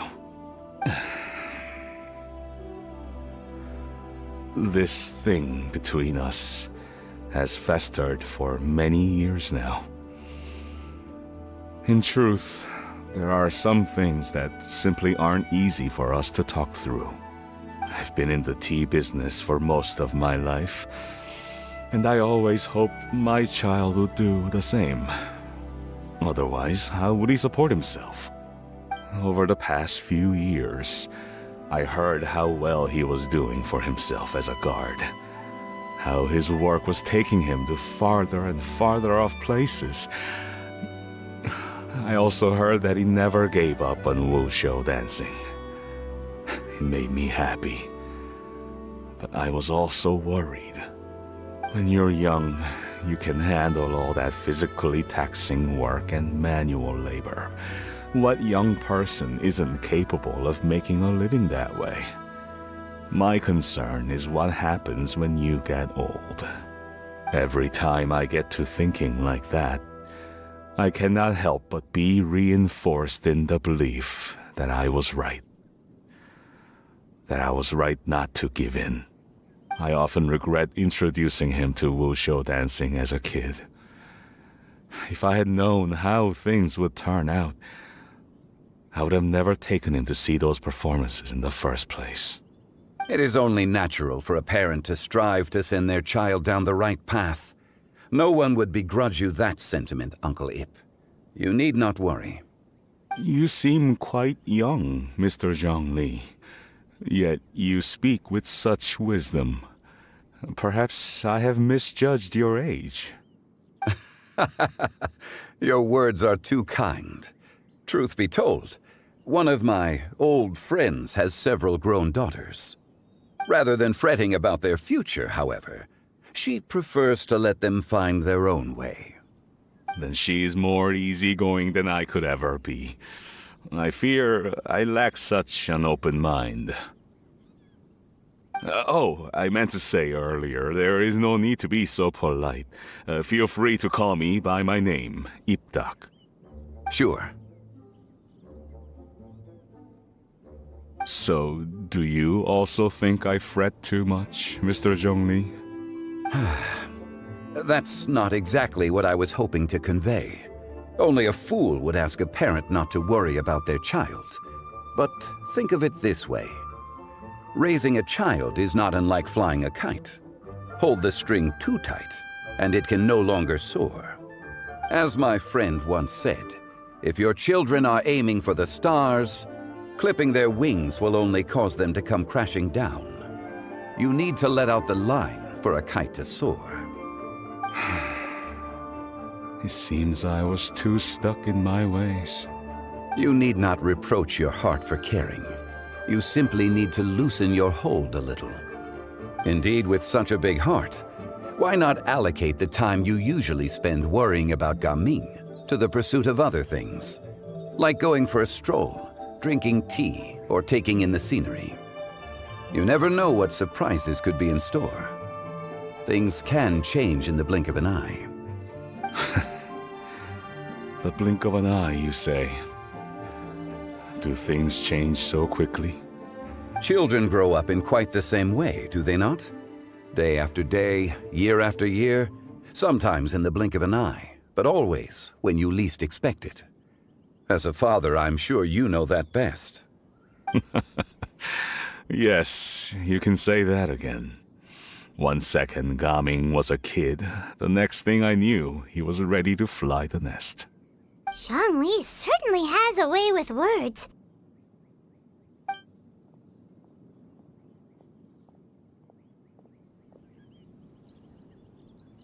Oh, Gaming is back! Hey, Gaming, we're over here! Dad, Traveler, Paimon. Good, you're all here. Oh, and Mr. Zhongli from the Wangsheng Funeral Parlor? You're here too? A fated meeting indeed. We were just enjoying some pleasant conversation.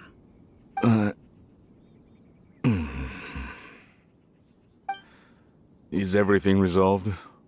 Well, you could say that. What does that mean? Traveler, Paimon, come with me. I need to talk to you. Huh?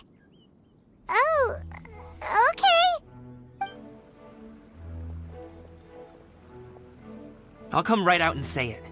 Those two bandits, you sent them, didn't you?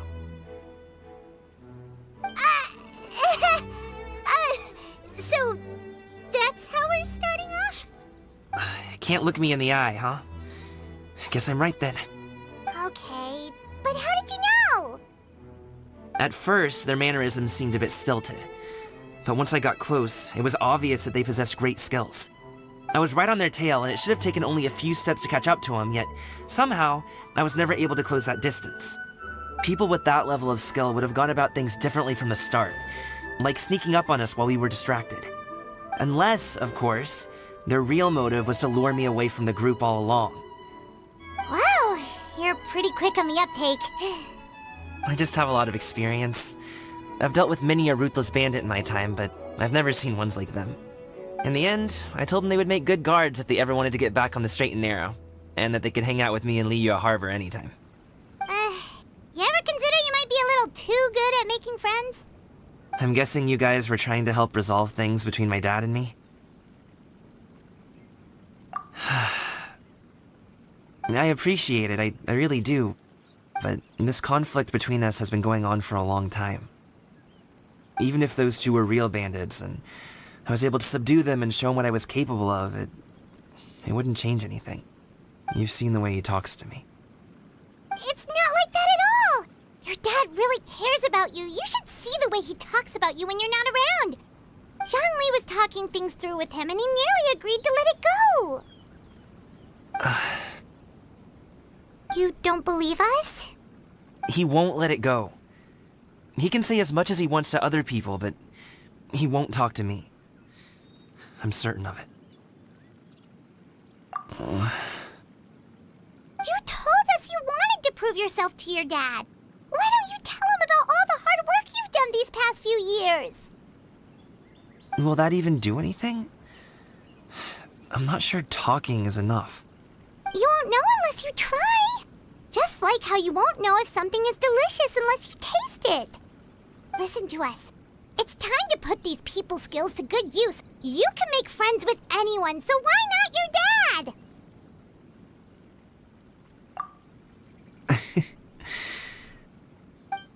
I'll do my best.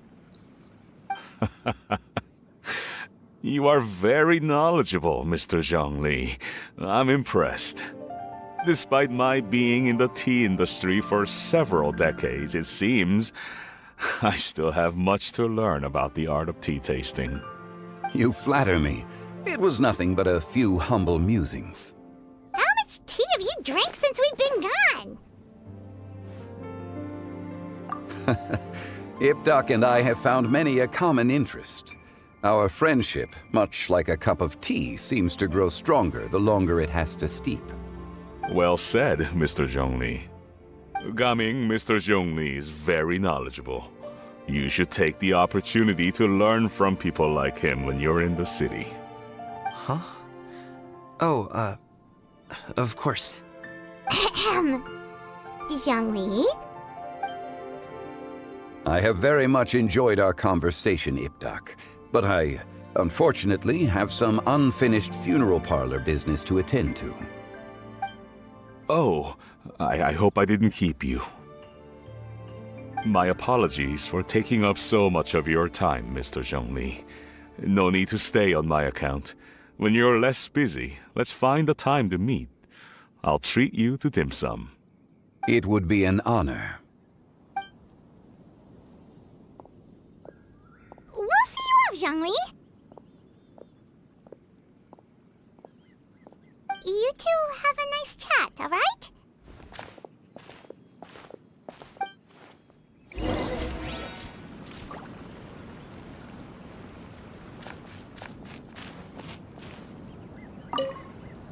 Should we sit? Sure.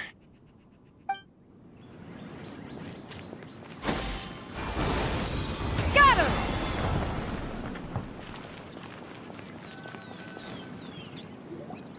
Thanks for helping us talk things through with Uncle Ip. Good thing you were able to pick up on what we were putting down. I have been around the both of you for some time now. You could say I have a certain level of expertise in that regard. As for my role in the conversation, think nothing of it. I hardly did anything noteworthy. You never change, do you? Why did you have us walk all this way? Paimon thought we just had to go far enough to be out of earshot. A friend approaches. Hello. So, you're here too? I've been here the whole time?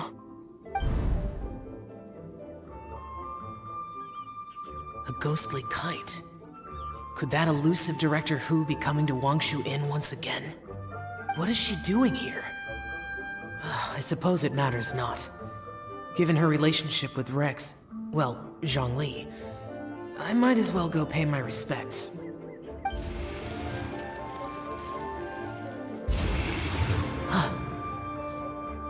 It's you! I thought you were Director Hu. Ah, your arrival is most fortuitous. Do you want to try out this new gadget? The addition of the power source makes the takeoff more stable. It's just that... He seems quite immersed in the study of this device. I fear it's almost too stable. It completely negates the pleasure of seeing one's kite sway with the wind. It's a bit of a shame. In truth, I'm here because Director Hu dispatched me to purchase some items in preparation for Lantern Rite. I see. Much like she does every year. Much like she'll do next year, I would imagine. Am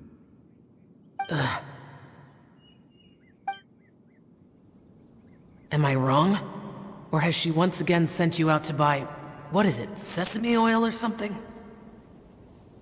While we're on the subject, I do wonder why she is so obsessed with using sesame oil in the preparation of mixed vegetable dishes for Lantern Rite. A recommendation from Xiangling, perhaps. What do you think, Xiao? I've only met Director Hu a few times. I'm hardly the best person to ask. Ah, and is that not a sign that you should visit Wangsheng Funeral Parlor more often? It wouldn't hurt to grace the parlor with your presence now and again, when you are otherwise unoccupied. This one here is a traditional kite, one without any equipped mechanical device. Director Hu tasked me with studying the differences between the two to determine which one is of greater merit. Many hands make light work. Perhaps you could test out the other kite for me? All right. I have made my comparisons. If speed is what you're after, the mechanical kite is the better choice. Wonderful. I shall pass that information along to Director Hu. I'll leave these two kites with you. Perhaps you can find a few friends with which to partake in the activity. You might find it to be an enjoyable use of your time. Oh, wait. Who enjoys kite flying? Well, I would imagine someone of your talent and wisdom is more than capable of finding out. So, you were testing out the kites for Hu Tao and even roped Xiao into doing it for you? Paimon didn't ask earlier because the situation was awkward. I would hardly say I roped Xiao into anything. I simply sought the help of a friend. Besides, we did the testing together. Seems like our pool of competitors is growing.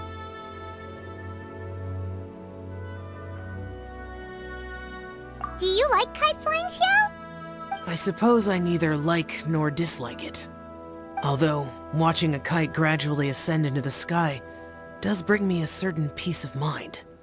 Perhaps they're a bit like shell lanterns in that way. Kite flying is also a pleasant form of relaxation. Have you ever thought about making a kite, Xiao? Cloud Retainer taught us how. We can teach you if you want. There's no need. Menogias was the only Yaksha among us who had an interest in matters of ornamentation and design. When Lantern Rite is over, come find me near Pervasi's temple if you have the time.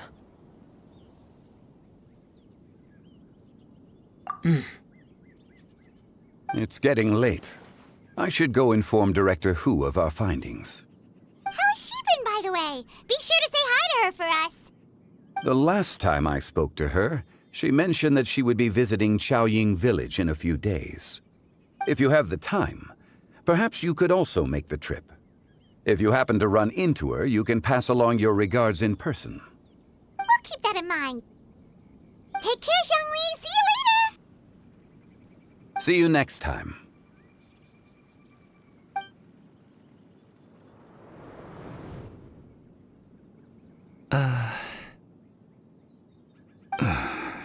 Coming. You can go first. I don't have anything to say. Then I'll go. I still don't want to leave Liyue Harbor. Oh.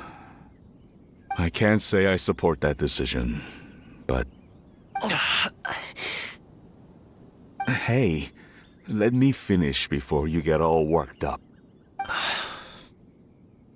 Sit, Shenhe, sit. You must be tired from your journey. Shall I pour you a cup of tea, or would you prefer something else to drink? No need. I'm not tired. They're gone, Master. Perfect. The time is nigh for us to make an appearance. Do you remember the plan one recounted to you? Yes, Master. We aim to give them a demonstration of familial love. So I'll have whatever you are having. All right. What are Auntie Xianyun and Shenhe doing here? Just how many people are involved in this scheme? I suppose all I can do is just take a seat and see what happens. Perfect. I just so happen to have bought some Sunglow tea recently. It's quite the delectable variety. Or it would be if one has not been forced to drink it every day in the hopes of whittling down one's considerable stash. One has more than had one's fill already. Oh, forget it. Such thoughts detract from the present need to keep up the conversation. Has work been busy during the holiday season? Do you need my help with anything? Drunk guests can sometimes cause trouble, but I deal with them as you taught me, by pinning their heads against the table. Are Auntie Xianyun and Shenhe serious right now?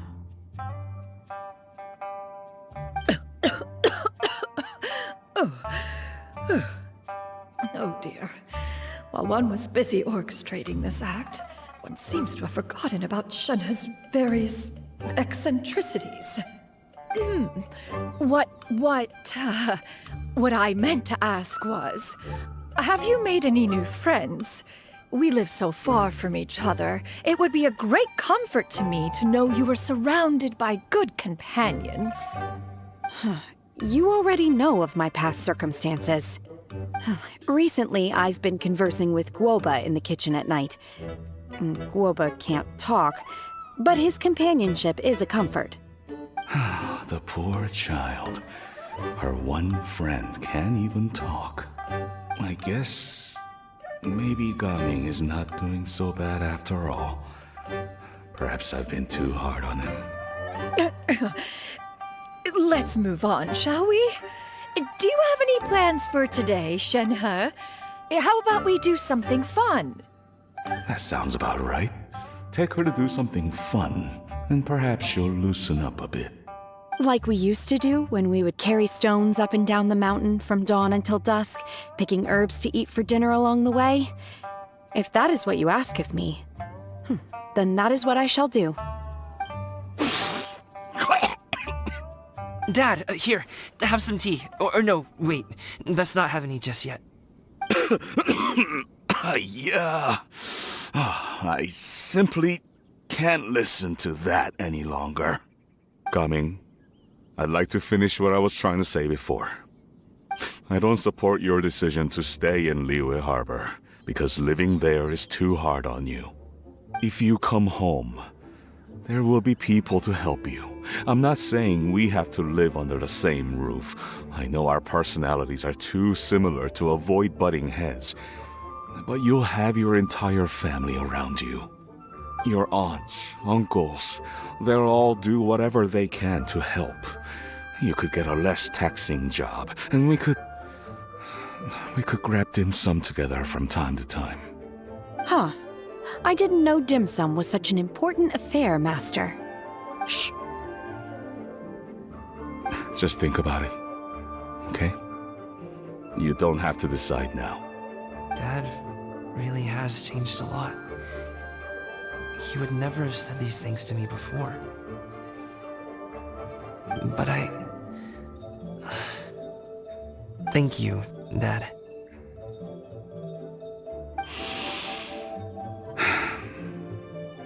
It's been long enough, don't you think?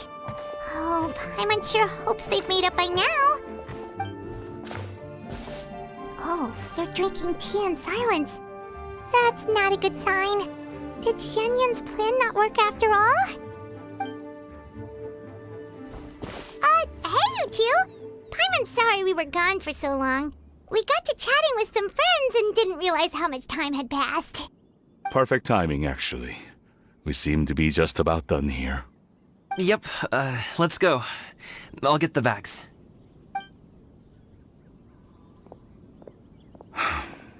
Gaming has grown a lot taller, hasn't he?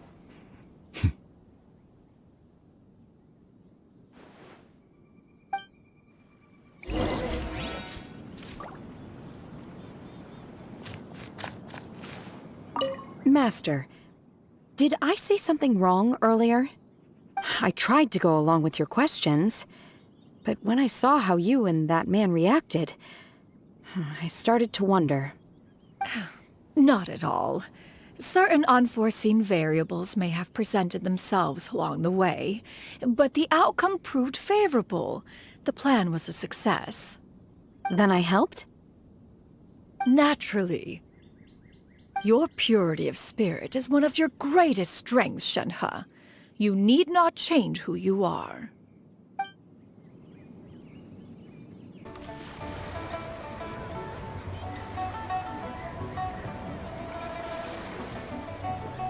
You must be Mr. Ip! Thank you for coming all this way. My name is Charlotte, and I'm a reporter from Fontaine. You can find me writing for the Steambird. I invited you here not just to purchase your fine tea, but also with the hope that you might be willing to sit down for a short interview. What do you say? An interview? To advertise my teas? I suppose you could think of it that way. We Fontainians are big tea drinkers too. The Fontaine Market. Then I'll need some time to adequately prepare. Perhaps we could sit down and discuss the questions you intend to ask in advance. Of course, of course!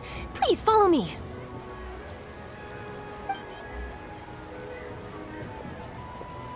Is this person also involved in your plan?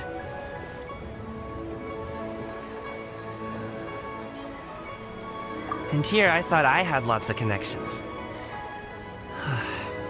I suppose I've been humbled. You sure know all kinds of cool and important people. Over here! Yoo-hoo! Over here! Huh? What? Auntie Shenyun? She probably wants to talk about the next phase of the plan. Let's go while your dad is still distracted.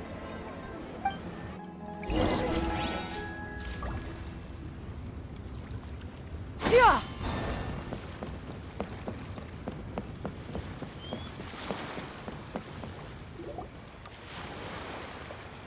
I take it that all is going well? Don't worry, Xianyun. Everything is going according to plan. I knew it. I knew that was all an act earlier. Auntie Xianyun is really something. She was so determined to help me. She didn't even care about making herself and Shanhe appear foolish in front of my family. She truly knows how to look out for others. I still have a lot to learn. As for the next step... Oh no! What's wrong, Gaming? Don't tell me you're the ones footing the bill for all that tea. I can't let you do that. Fret not. Reimbursements will be made. Exactly! Think of it more as an investment, as Ningguang would say. We pooled together the Mora so that Charlotte could place the order.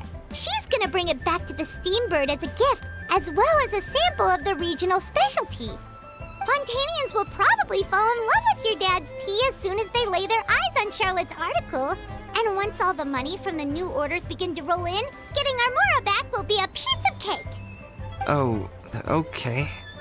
Business-related matters always seem to go over my head, but I refuse to let you all lose Mora on my behalf. I'll pay you back right now.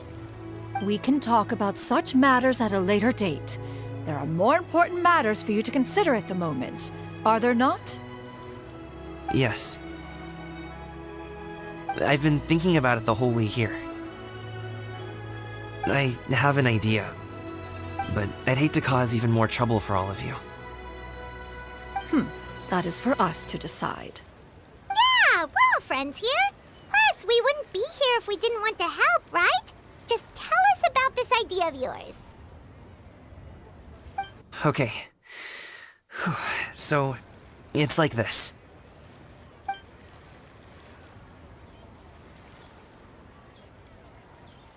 Got it! Just leave it to us. Let's split up and make it happen.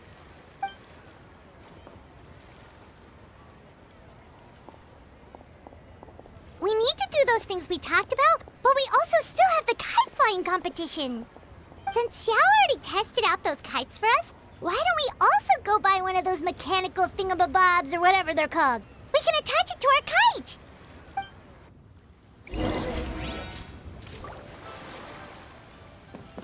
Yeah! Skyward!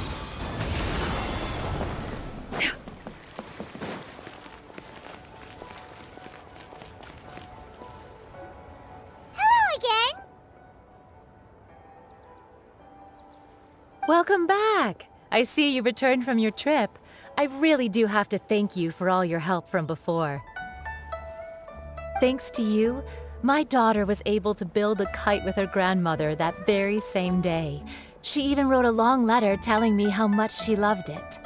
Oh, you should really be thanking Gaming, not us! I'll be sure to. And are you here to buy a kite? Please, take your pick. Oh, we already have a kite. We wanted to buy one of those, device thingies from Fontaine. Do you sell them separately? Yes.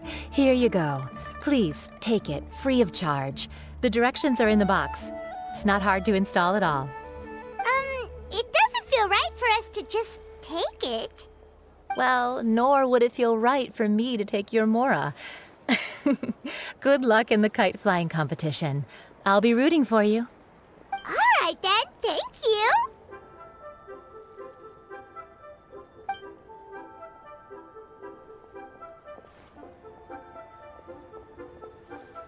Phew, it's done. Let's get down to business.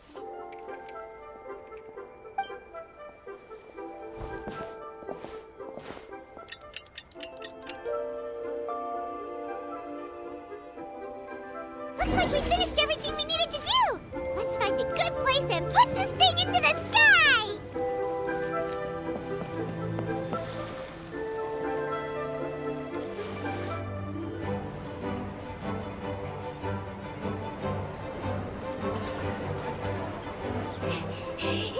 Chi-Chi, we're almost there. Okay.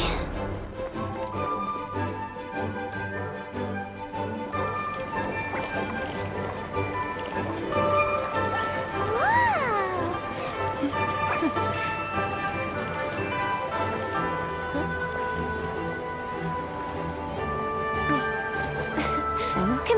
Allow me. The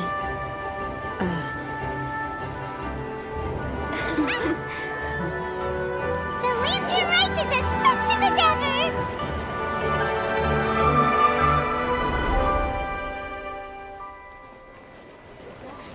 Huh? Oh, what's going on? Did something happen? What should we do? Oh, should we get the Millilith?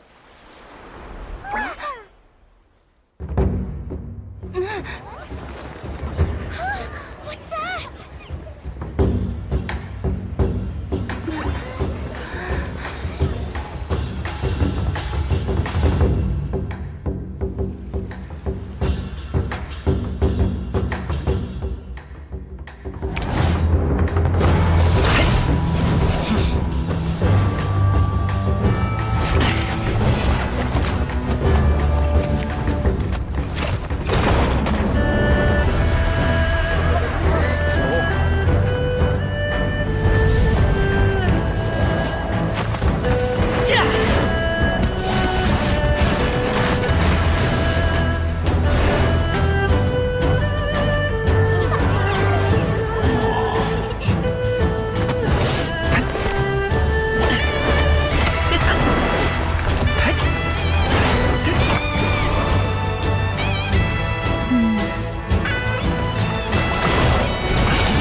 Have I taken that many pictures already? I need to load more film.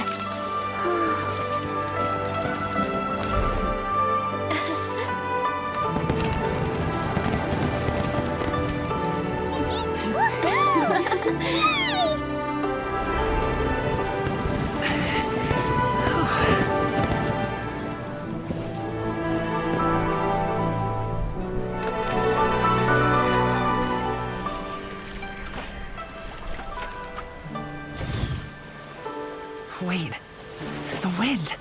Oh my gosh! Mommy, I want a big kite like that too! Do you see that kite way out in front? It's so beautiful!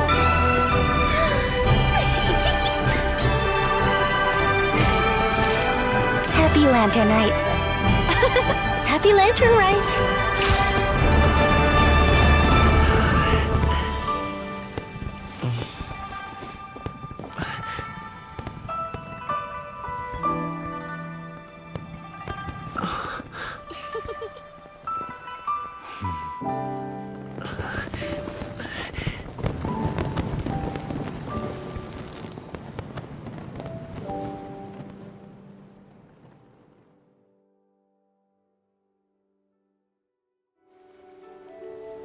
Tommy's performance was so cool, Paimon almost wanted to join in! You saw that, right, Traveler? Let's go find him! Oh! He's over there! Talking to his dad!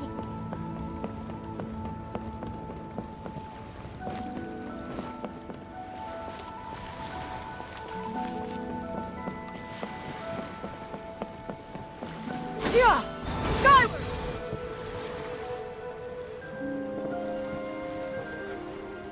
I think I'll head off now, if that's okay? Thank you, little girl. Do you want us to walk you back? No need, no need. Master is waiting for me right over there.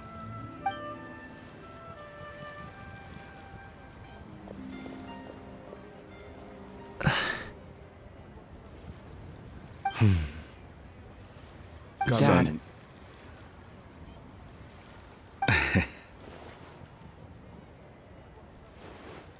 I suppose I'll go first this time. Okay.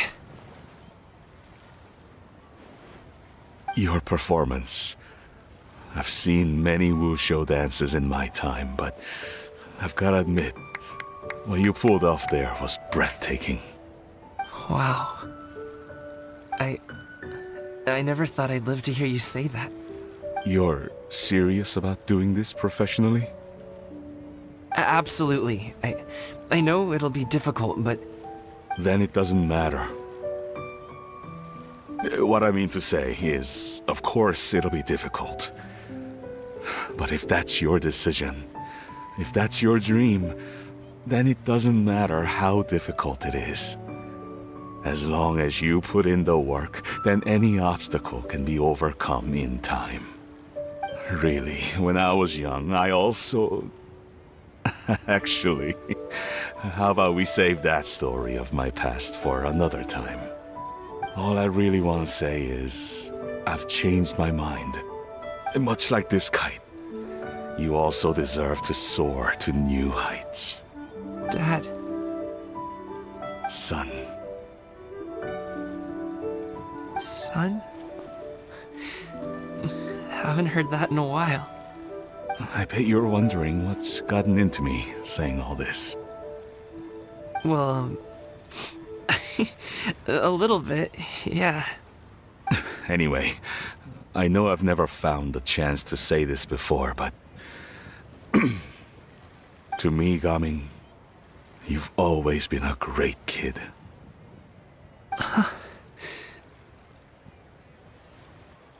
Alright, that's everything I've got. Did you have something you wanted to say, or...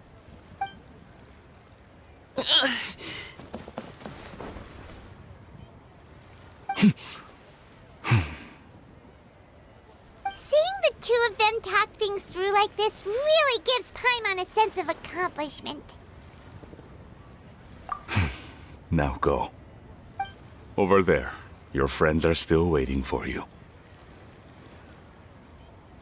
Huh? But you came all this way. I'll be staying in Liyue Harbor for a bit longer. When you have time, we can grab dim sum together. Your treat, right? Dad, honestly. Go. Okay, then I'm off. See you soon.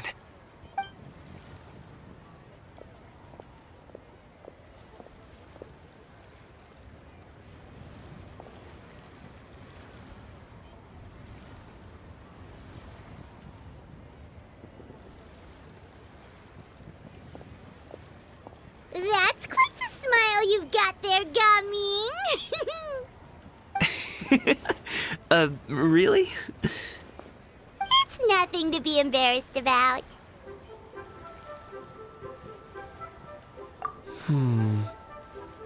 I'd like to find and thank Auntie Shenyun, as well as everyone else who's helped me out. If everyone has time, maybe we could all get together and go fly a kite.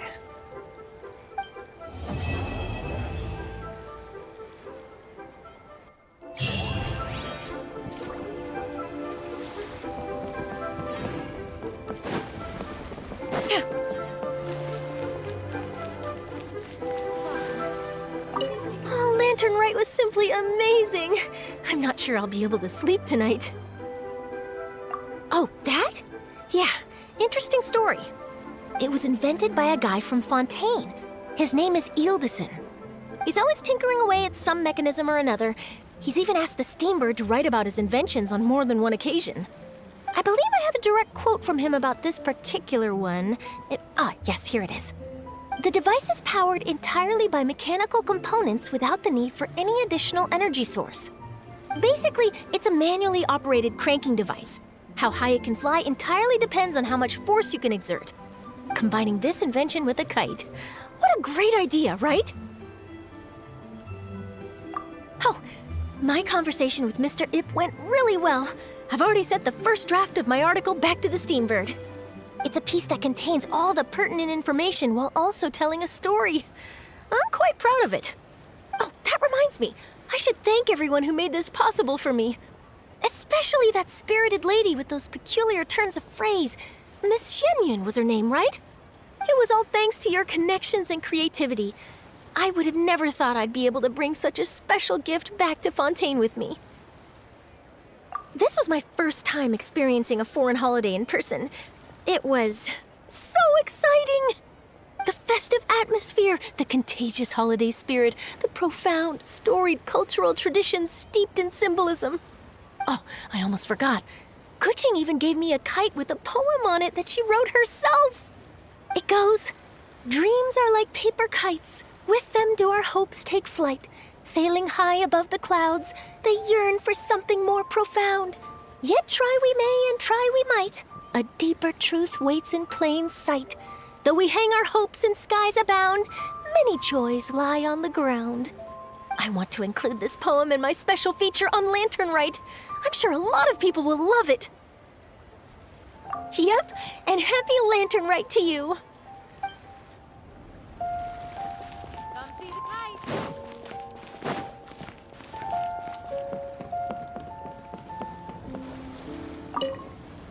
Given your present countenance, one presumes you are missing some old friends again. One cannot help but be reminded of them. Pray speak. Unburden yourself of these sentiments. One simply wishes Menogius were alive to witness such peace alongside us.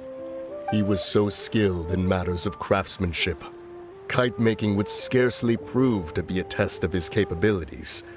Were he yet amongst the living, he could have opened a kite stall. One is certain it would have been an establishment rich not only in profit, but also esteem. And if, as in the past, he were unable to involve himself in matters of the mortal realm, we could sell the kites in his stead. When we finished, we could bring him back wine and partake in drink and good company. Mooncarver, those are now but fond moments in our memories. Indeed.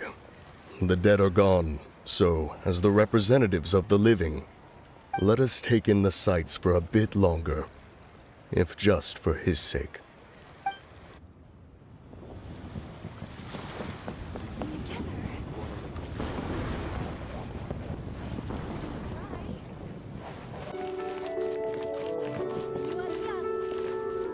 So, you're still a big fan of winter melon cake then? Huh? Oh, I guess you heard everything Paimon was saying, huh? Of course. She was talking about you. As your father, how could I not listen? Remember back when you were a kid, and you would sit on my shoulders to watch the Wushu dance. On our way back home, you would beg me to buy you some winter melon cake.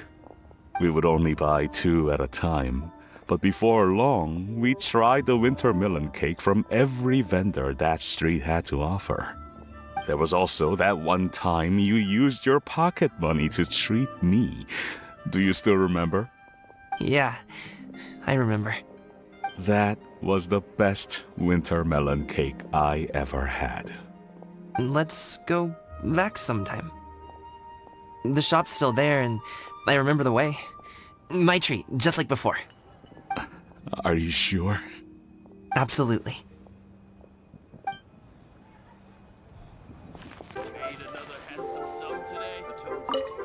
I don't get it. Is something wrong, Shenhe? Tell me. Perhaps I can help. The color black doesn't get dirty easily, so I thought this outfit would be acceptable to wear to work. But Xiangling told me it was inappropriate. But inappropriate? How? She probably just meant the outfit isn't suitable for that particular environment and occasion. But for a festival gathering with friends, a nighttime stroll, or an important banquet, your outfit is more than appropriate, Shenhe. So you're saying it's only something I should wear in front of important people? I suppose that's another way to think of it.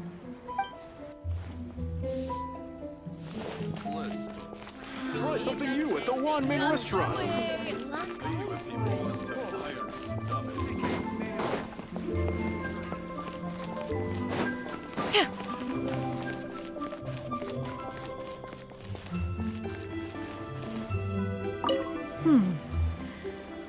One may have won the kite flying competition, Yu Heng, But this prize should truly be reserved for another. You need not be so humble, Honored Adeptus. Among all the kites, yours was quite literally a cut above the rest. Please accept this prize. You deserve it. Besides, I'm quite certain we owe a fair share of the success of this year's Lantern Rite to you. If you insist, then one can hardly continue to refuse. However, there is another matter with which one would ask your assistance. Of course. One would be much obliged if you could distribute this case of Sunglow tea among the Millilith on duty. The security of the festivities rests entirely on their shoulders, after all. One presumes they could always benefit from something to invigorate their spirits. Cloud Retainer is so thoughtful and attentive to others' needs. I would expect nothing less of an esteemed Adeptus such as herself. Understood. I'll get on that right away. A fortuitous result indeed. One's tea surplus has hitherto resolved itself.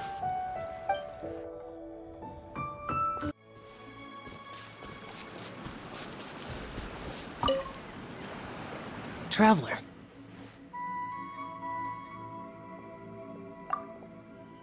Being in the city isn't the only way for me to appreciate the lights and beauty of Lantern Rite. Look. Liyue Harbor lies just beyond this mountain. As long as I stand at this vantage point, I may freely behold the sights of all the kites slowly ascending into the sky. For me, that is enough. I invited you here because there is something I would like to do. I want to release a shell lantern, and I'd like you to be there for it. Yes. I apologize for its crude appearance. I have little skill in that regard. You are very kind, as usual. All right. It's time.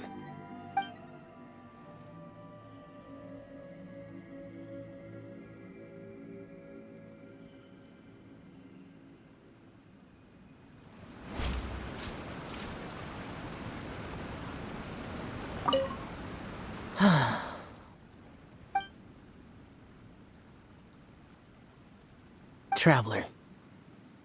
Thank you.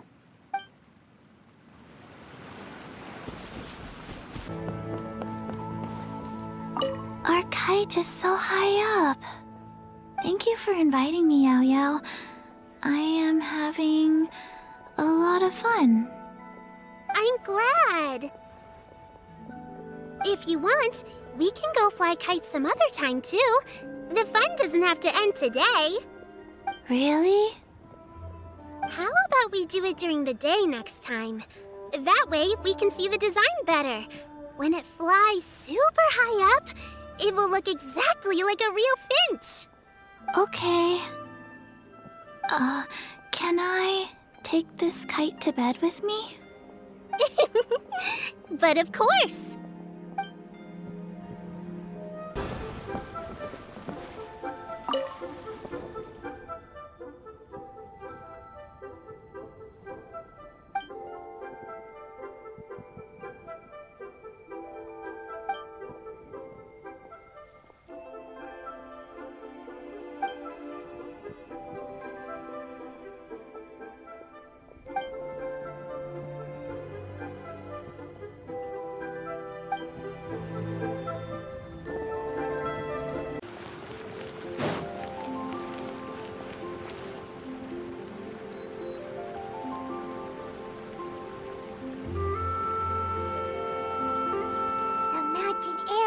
Refreshing!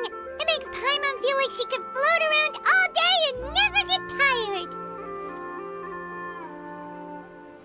Cream! Gummies! Fuel fruit! Huh? Did you hear that? Sunshine! Blue skies! Good vibes! Right? So Paimon wasn't just hearing things. That voice sounds really familiar. Well, we've got the time. Why don't we go check it out?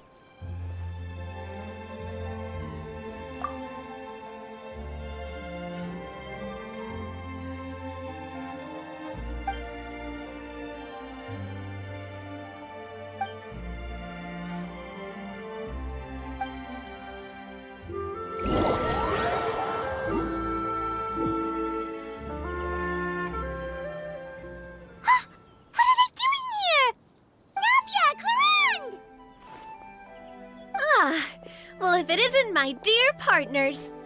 See, I told you that something good was going to happen during our travels today. I have to say, sometimes the Steambird's astrology column is spot on. It's just your lucky day. Are you guys also here to catch the festivities? Oh, and that reminds me. Happy Lantern Rite! Happy Lantern Rite. Happy Lantern Rite to you too! Wait, if you're here for Lantern Rite, then what are you doing on top of this deserted mountain? And that voice we heard, that was you, right, Navia? Oh, impressive. You could tell it was me from that far away. You've got good ears. That or your voice is just really loud. Well, of course it is. After all, I'm a boss. Indeed. I suppose it's an asset. Sure is! Having a loud voice is a handy tool when it comes to communication. Wait. That wasn't even Paimon's point. Paimon just wants to know why you two were shouting from the top of this deserted mountain. There was something about almonds, maybe? And buell fruit? Ooh, is it some sort of secret code? No, it's not a code. The words are meaningless. Perhaps, but the act of shouting was very meaningful indeed. That's just what mountain climbers do, right? After all the hard work it takes to make it to the top, as you stand on the summit looking out at the vast scenery, it's not easy to resist the urge to release those emotions. Exactly. You get me, partner. I was afraid that it would cause a disturbance, so I asked the locals around here, and they said it was fine. Apparently most hikers like to shout when they get to the top, so the locals are used to it by now. So, you see, it's not just me. I guess everyone shouts from the top of a mountain at some point in their life. Speak for yourself. When you're stressed, don't you ever just get the urge to do something for no reason? Not really. If I ever get stressed, I just go hunting. Oh, that's a pretty good way to relieve stress.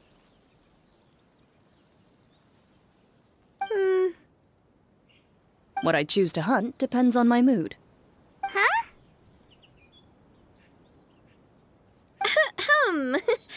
Anyway, why don't you two give it a try? Shout anything you want. It's a real stress reliever. As long as Paimon has clothes on her back and food in her belly, Paimon doesn't think there's any stress that needs relieving. Oh, I bet you guys are just too embarrassed to let loose. No need to be shy. Even Farina was shouting from the top of this mountain earlier. Huh? Did Paimon hear that right? Farina's also here? In Chaoyang Village? Believe in your ears. It is indeed as you heard. Actually, the reason we climbed this mountain in the first place was also because we heard the sound of shouting. Yes, we could just about make out someone yelling things like, "Help me!" and "What should I do?" So we hurried up here to check it out. And what do you know? Miss Farina was standing right there, all red in the face. She practically sprinted back down the mountain the minute she saw us. Ah, that reminds me. I believe what she actually said was, "So help me, I will figure out what I should do about this script." So, you could actually hear what she was saying? Why didn't you say so earlier? I thought someone was really in trouble. I figured we would come check out the situation either way. Why not let her keep some privacy? Oh, seems like you caught Farina in the middle of some stress relief as well. She probably would have never thought. No, she definitely would have never thought she would run into anyone she knew all the way out here. I think so. We ran into Nervalet on the way here as well, but he was already on his way back, so they probably weren't together. What? Nervalet was here too? What was he doing here? It couldn't have been for vacation. I think it just might have been, actually. But apparently he only stayed for half a day before heading back. He's a very busy man. Neuvillette is not the type to take much time off. Taking even a half day for himself is already a huge step in the right direction. Didn't Charlotte publish an article on the Liyue tea industry recently? Maybe he was inspired to come buy some tea after reading that article. You know, just like you were. My situation is completely different. I'm here because I was asked to accompany you. The tea purchase is simply an added bonus of this location. You Fontanians and your tea drinking. Oh, it's not for me. I lost a bet with Ridesley, and now I have to buy him something. It was just a spur-of-the-moment sort of bet. Ridesley gets really invested in that sort of thing, but he couldn't care less about what he wins in the end. You could give him mint plants that you plucked from the side of the road, and he wouldn't even mind. If only he was that easygoing when it came to talking business. In any case, I'm pretty sure the tea you bought is this region's specialty. What is it called again? Nervalette even mentioned it earlier. Yes, that's the one. You didn't really buy 10 boxes, did you? Please, do I look like someone who would fall for that sort of marketing trap? That reminds me. You guys said you only came up here because you heard my voice, right? I hope it didn't put you out. You must have had other plans for the day. Oh, that's right. Who tell? A few days ago, we heard that a friend was going to be in Qiaoying Village, so we decided to come and see if we could run into her. Oh dear. We've been chatting for quite some time. I'm sorry for keeping you. That's good. We should probably head out and look for Hu Tao. No need to stay on our account. We just got up here, so we're gonna stay around for a little longer. Go and meet your friend. We can meet up in Qiaoying Village later. Sounds good. We're gonna head down the mountain then. See you later!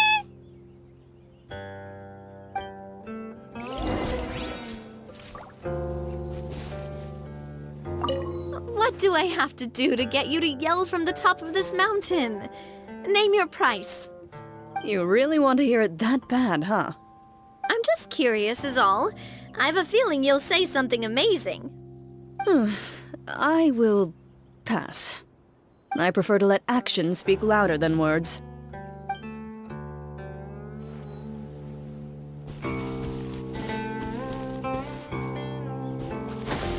Skyward! Scatter!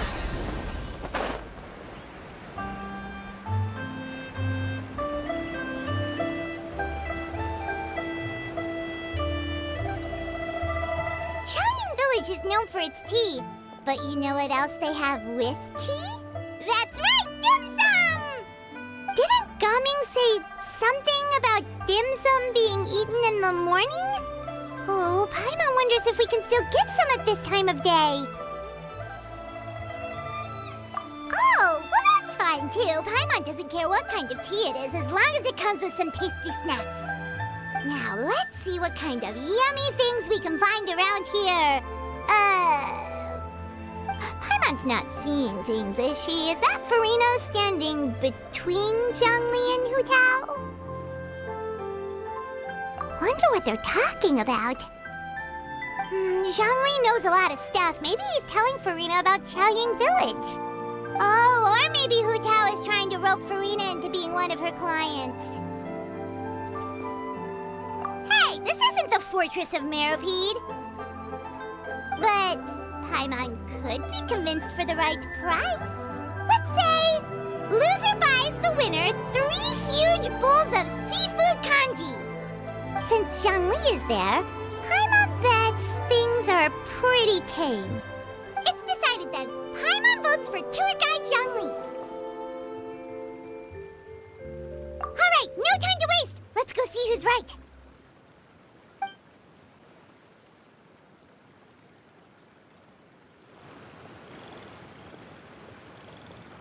Good afternoon, Hu Tao, Zhongli, and Farina! Oh, great. Now Paimon's shouting too. Oh, well, aren't you a sight for sore eyes? Seems like our luck just keeps on growing. That we were able to meet you both without prior arrangement must mean that this is quite the serendipitous meeting indeed. Huh? Oh, so both of you are acquainted with the Traveler in Paimon then?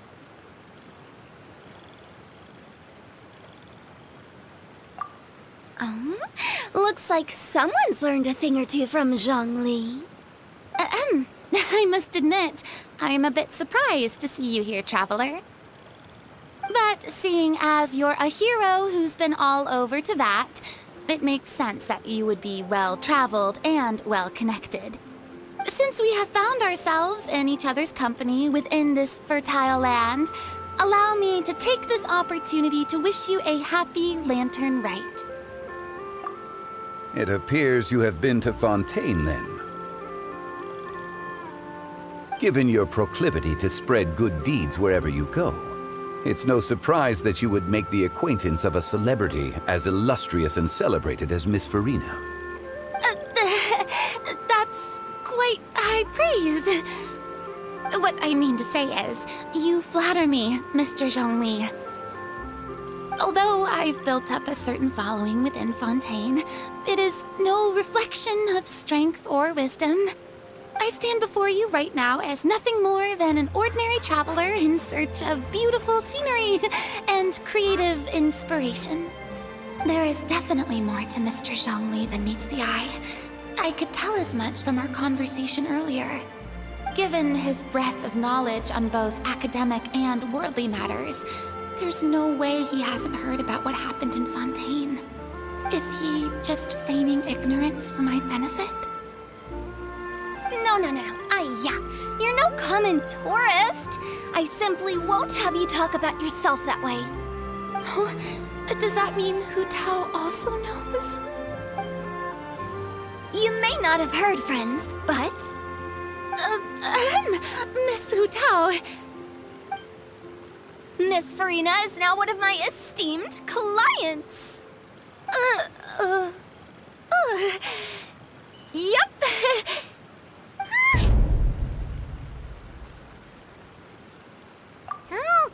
Okay, you win.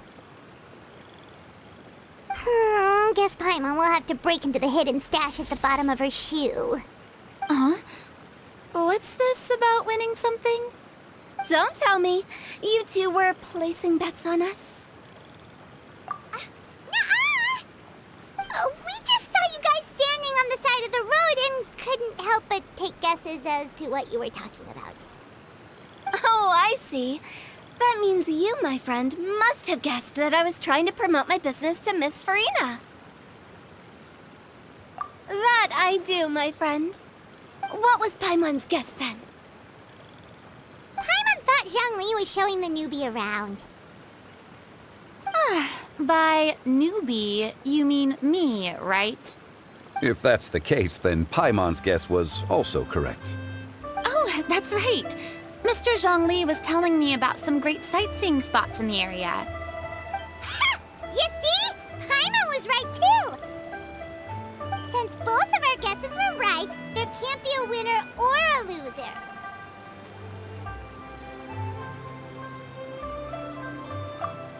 Hey, don't be upset, Traveler. How about this? You buy Paimonable and Paimon will also buy youable. As for the third bowl... Since I was the subject of the bet, perhaps it should go to me?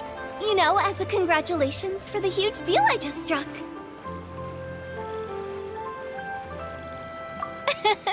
I was just joking. Anyway, I should be the one treating you. The funeral parlor is about to bring in quite the sum after all. Oh, Paimon almost forgot to ask about the most important question. Something happened recently, Farina? Huh? What do you mean? Well, you know, with you enlisting the services of Wangsheng Funeral Parlor and all. Oh, well, yes. Really? Oh no. Paimon is so sorry for your loss. Although Paimon may have not known the person, please accept Paimon's deepest... Whoa, whoa, whoa, it's not like that, Paimon. Huh? But Paimon just thought, since you hired the services of a funeral parlor and all... Hey, it's not that big of a stretch. Really, Paimon? It's not like you don't know me. Do I look like I know anyone who would ask me to coordinate their funeral?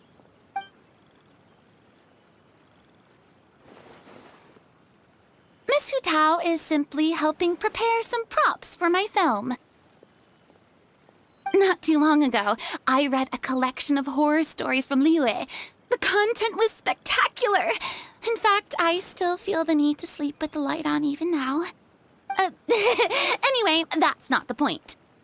Now that Fontaine's biggest star has returned to the stage, I figured it's about time the industry enjoyed a breath of fresh air. Hey, that's pretty good.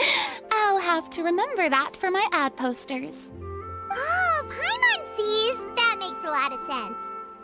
So, did you come to Liyue just to enlist the services of Longsheng Funeral Parlor? Well, not exactly. My original plan was to just relax and enjoy the sights. But then I ran into Miss Hu Tao and Mr. Zhongli, and well, you know the rest. I suppose it was meant to be. It was a fated meeting indeed. Zhongli sure loves his lofty turns of phrase. But if you ask me, it's all thanks to that man who stopped to ask for directions.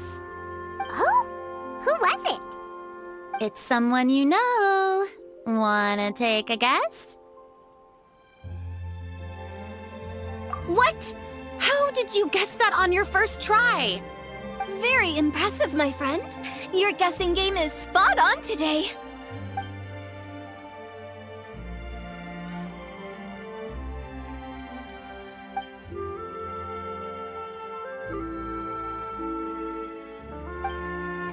Huh. Paimon never thought Neuvillette would be the type to get lost. I'm sure he didn't get lost. Even I was able to find my way to this place without any trouble. He was already getting ready to leave by the time I arrived. He just wanted to ask someone about the quickest way to get back to Fontaine. Yup, that's exactly what he asked.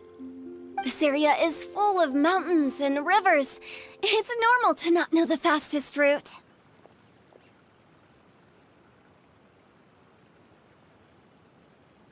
So, were you the one that pointed him in the right direction, Hu Tao? Of course.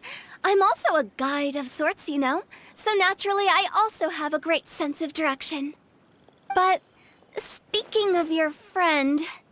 What about him? He doesn't get out much, does he?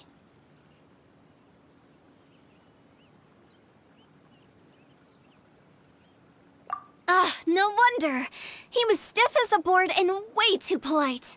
I would have never guessed he was here on vacation if you hadn't told me. All in all, he was only here for half a day. I'm pretty sure he's the only one who would consider that to be a vacation. Oh? This gentleman you speak of must keep a demanding schedule. I'm sure he does. You didn't see him, but he was dressed like he was about to attend some important meeting. It wasn't anything like what someone would wear on vacation. Is that so? Wait, you didn't see him, Zhongli? Unfortunately, no. At the time, it appeared as if Director Hu and Miss Farina were having quite the productive conversation. I know matters of business can take much discussion, so I decided to fetch some tea for them. What a shame. That gentleman seemed like a sophisticated sort of guy. I actually think you two would have hit it off. Is that so?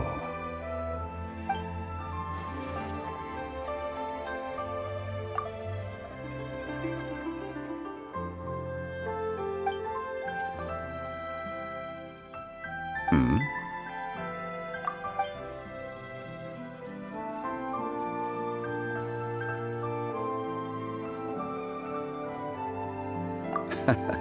To borrow Miss Farina's turn of phrase, perhaps it just wasn't meant to be. Well, with the Traveler around, I'm sure you'll have a chance to get to know each other at some point. That's right. She's got more friends than she knows what to do with. Well, that's certainly true. Oh, that reminds me. If you get the chance, you should try and talk to Nervalette into loosening up a bit. Just tell him the Palais Mermonia isn't going to fall apart if he disappears for a few days. He shouldn't keep himself cooped up all the time. Even clams open their shells to let in fresh water every once in a while, right? If he's really that much of a stickler for protocol, he can fill out a leave of absence request. He'd have to approve it himself since he handles that sort of thing now, but you know what I mean. Seems like this gentleman is also in charge of something pretty important.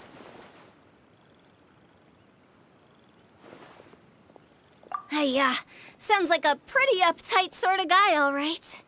In my experience, a leader needs to be able to roll with the punches. That also includes knowing when and what to prioritize. It seems like your friend still has a lot of growing to do.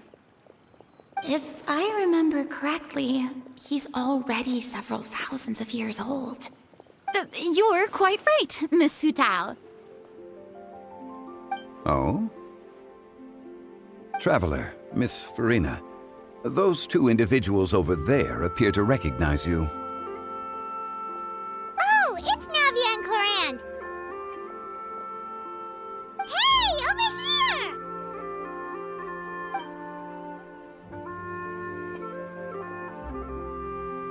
We saw you all chatting over here, and we're wondering if we could join in. Please, excuse the interruption. Oh, so polite. No apologies necessary. Any friend of the Traveler and Miss Farina is a friend of mine. Ah, straight to the point. I like it.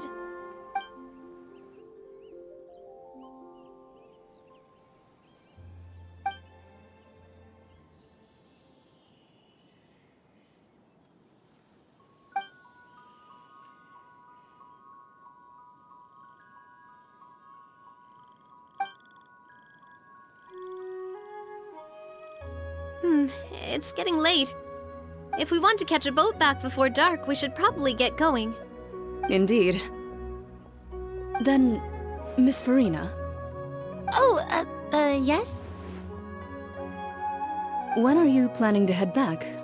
Do you need us to escort you? Oh, I don't think that will be necessary. I mean, you're not my subordinate anymore. You don't need to look after me. I didn't mean it that way. It's normal for friends to travel home together if they run into each other on the road. There are a lot of mountainous roads in this area. I imagine they'll be even harder to navigate after dark. Exactly! Just like in those ghost stories. 8 paths converge in a wood. Beside them an old house is stood. If you dare to go inside, not a soul will greet your eye. But if you take a closer look, there may be something you mistook. A candle flickers to and fro, yet there is no wind to make it so. What is its secret? What could it mean? In this wood, where mystery screams.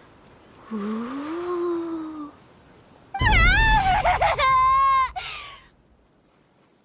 My dear demoiselles, ladies, no, I mean friends, please take me with you. Of course.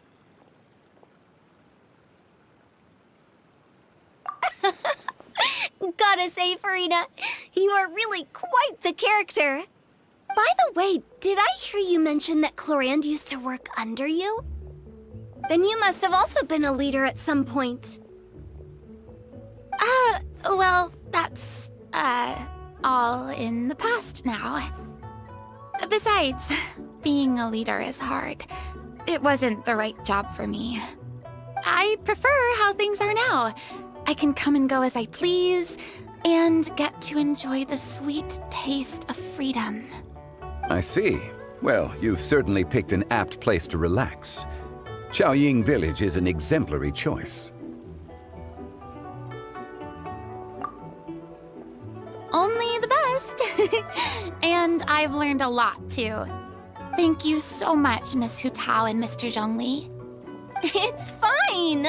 You've thanked us more than enough already. The next time you're in this neck of the woods, I'll treat you to some dim sum in the city. Dim sum. Is that some kind of Liyue term for snacks or desserts? They are a part of it. It's basically a table full of as much tea, sweets, and good company as you can manage. Oh, so it's basically a tea party! Sounds great! Make sure to order the winter melon cake and the lotus flower crisp. They're so sweet and delicious, Paimon knows you'll love them. Ooh, okay. I'll be looking forward to it then. Wait, but didn't you guys say you were here on vacation? How come you're all going home empty-handed?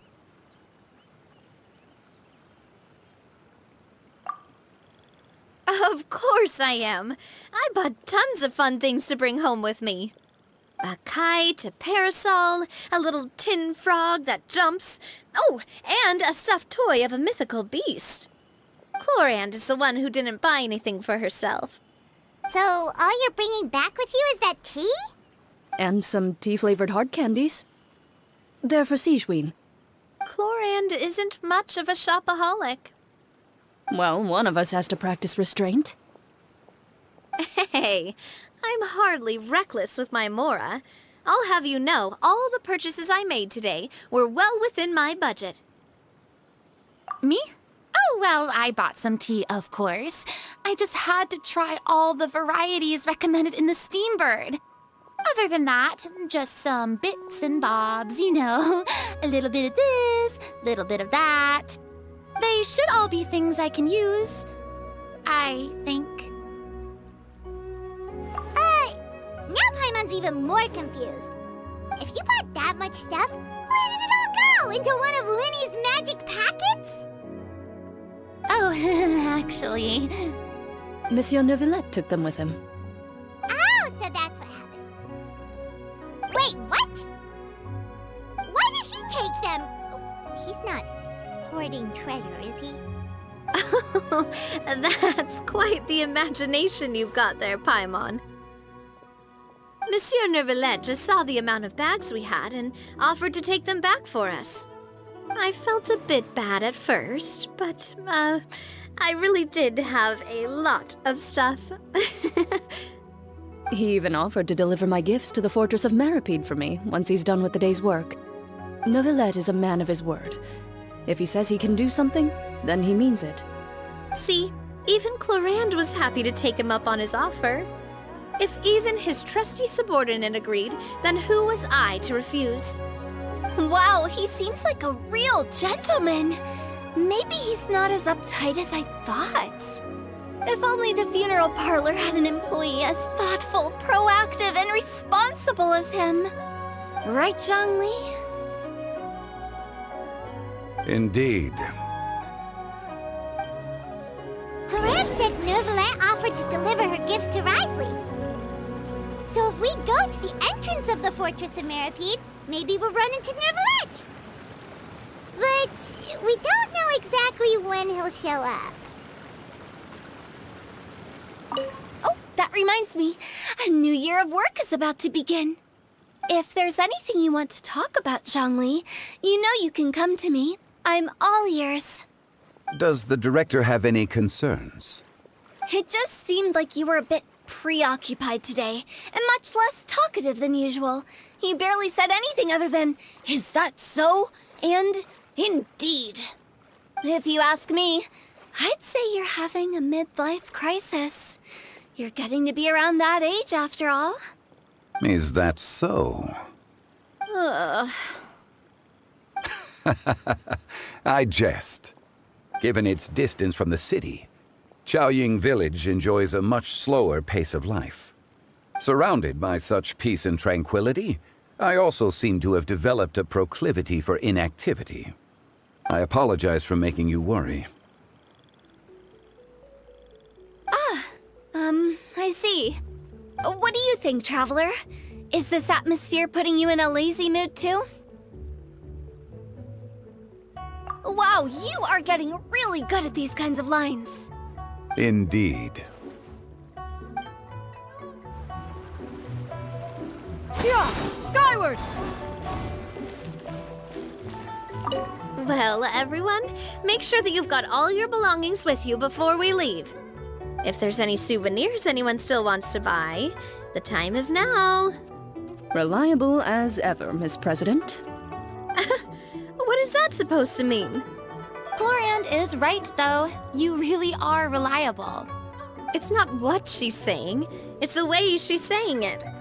I will say, but I never thought you'd be so easygoing outside of work, Chlorand. The tone of voice you use when you're working doesn't exactly make you seem like the type who enjoys interacting with people. Well, I try to keep my professional and private life separate. That includes my behavior. You take care now, Traveler. Paimon. Trying to act cool now, are we? Well, I guess it's not an act for you, is it? You are indeed quite strong. It's been great talking to you all. I'm really glad I decided to come to Chaoying Village. Maybe we could go on another trip together sometime?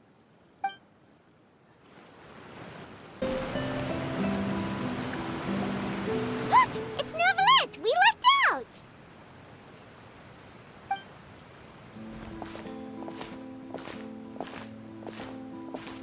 Oh, it's you. It has been some time since our last meeting. Few people frequent this location. Since I was able to conclude my work early for the day, I thought I might take a walk and avail myself of this area's peace and quiet. You call this early? Do you always work this late, Neuvillette? Strictly speaking, that depends on the agenda for the day. I am hardly bereft of time, however, so working late is of little consequence to me. Really? If you have so much time on your hands, then why did you only go to Chaoying Village for half a day? First, I should clarify that I was referring to my lifespan, rather than the time at my disposal on any given day. Second, I was unaware you possessed knowledge of my trip to Chaoying Village. I see. Thank you for informing me. Yes, they have been safely delivered. I have to hand it to Chlorand. Just a simple gift delivery, and she has the great and mighty Udex at her beck and call. I was just passing through. It was merely an act of convenience. All right. Then I hereby confirm receipt of the goods on behalf of the staff of the Fortress of Meripede. A verbal receipt of confirmation? Is such a formality really necessary for a small matter such as this? Guess not.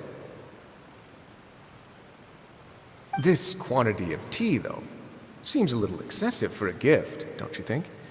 Before you know it, they'll start accusing me of taking bribes. About that. Much of that is my own excess, I'm afraid. Oh? Why? What happened? It was buy 10 boxes, get half off. Ah, that explains it then. Well, go ahead and leave them to me. I'll get through this stash as fast as I can. You have my thanks. Oh, there's something else I'd like to give to you. This is a stone slate, engraved with a symbolic design. While that is an apt description, it is in actuality a legal codex. A legal codex, huh? Before the advent of modern writing utensils, information was recorded on stone slabs such as this. The law was no different. Okay. Since ancient times, the scales of justice have symbolized the fairness and impartiality of judiciousness. As a tribute to that sentiment, this slate was designed after a traditional legal codex and engraved with a symbol instead of text. During my travels recently, I chanced upon a roadside stall offering tourists the opportunity to try their hand at the ceramic arts, so I decided to have a go. We joked with Claran some time ago about gifting you a legal codex. So, here you go. Ah, so that's what this is about.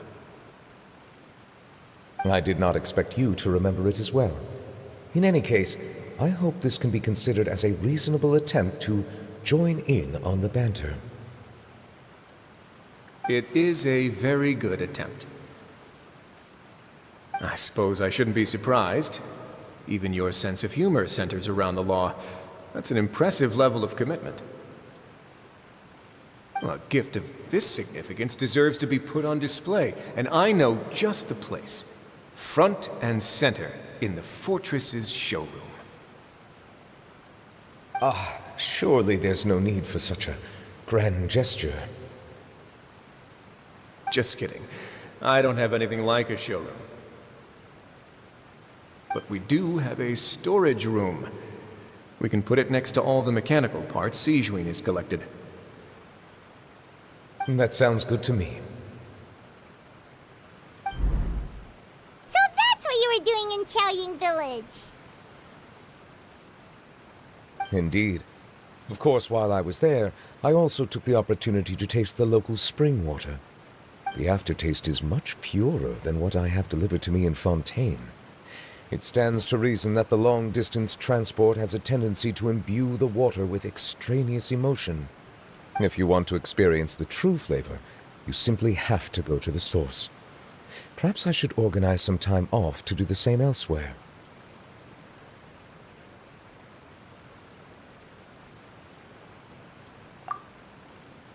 Then we are of the same mind. It appears my desire is justified.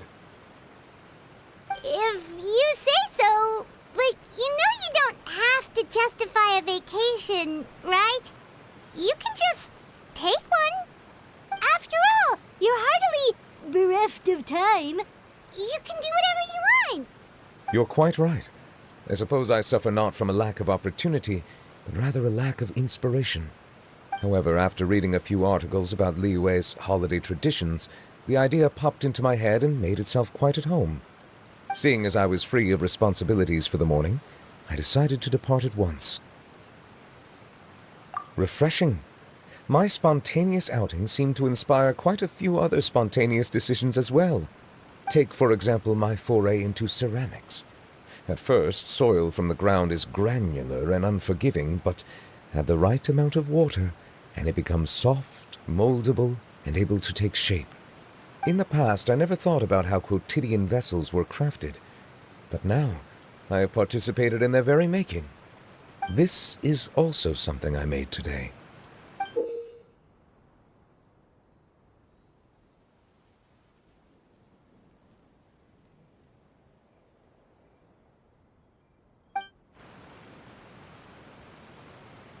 That's a ladle? Paimon thought it was supposed to be some long-necked sea creature. That was indeed one of my inspirations. Really? You like it? To tell you the truth, given your unexpected arrival, I find myself quite unequipped to give you the welcome you deserve. Around such an important holiday such as this, human custom would dictate that gifts should be in order. But I'm afraid this is all I can offer.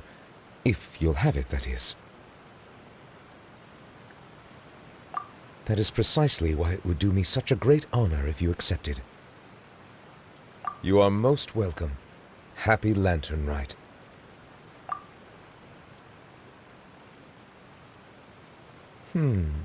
Approve a leave of absence request for myself. That sounds like it could easily lead to a vicious cycle of self-indulgence, something which couldn't be in further violation of protocol. But I suppose I understand her point. My proclivity to refrain from personal outings does in part originate from a sense of responsibility toward my duties. But it is also due to a lack of desire to engage in the human world. But now I see that the human world is indeed full of many interesting places to discover.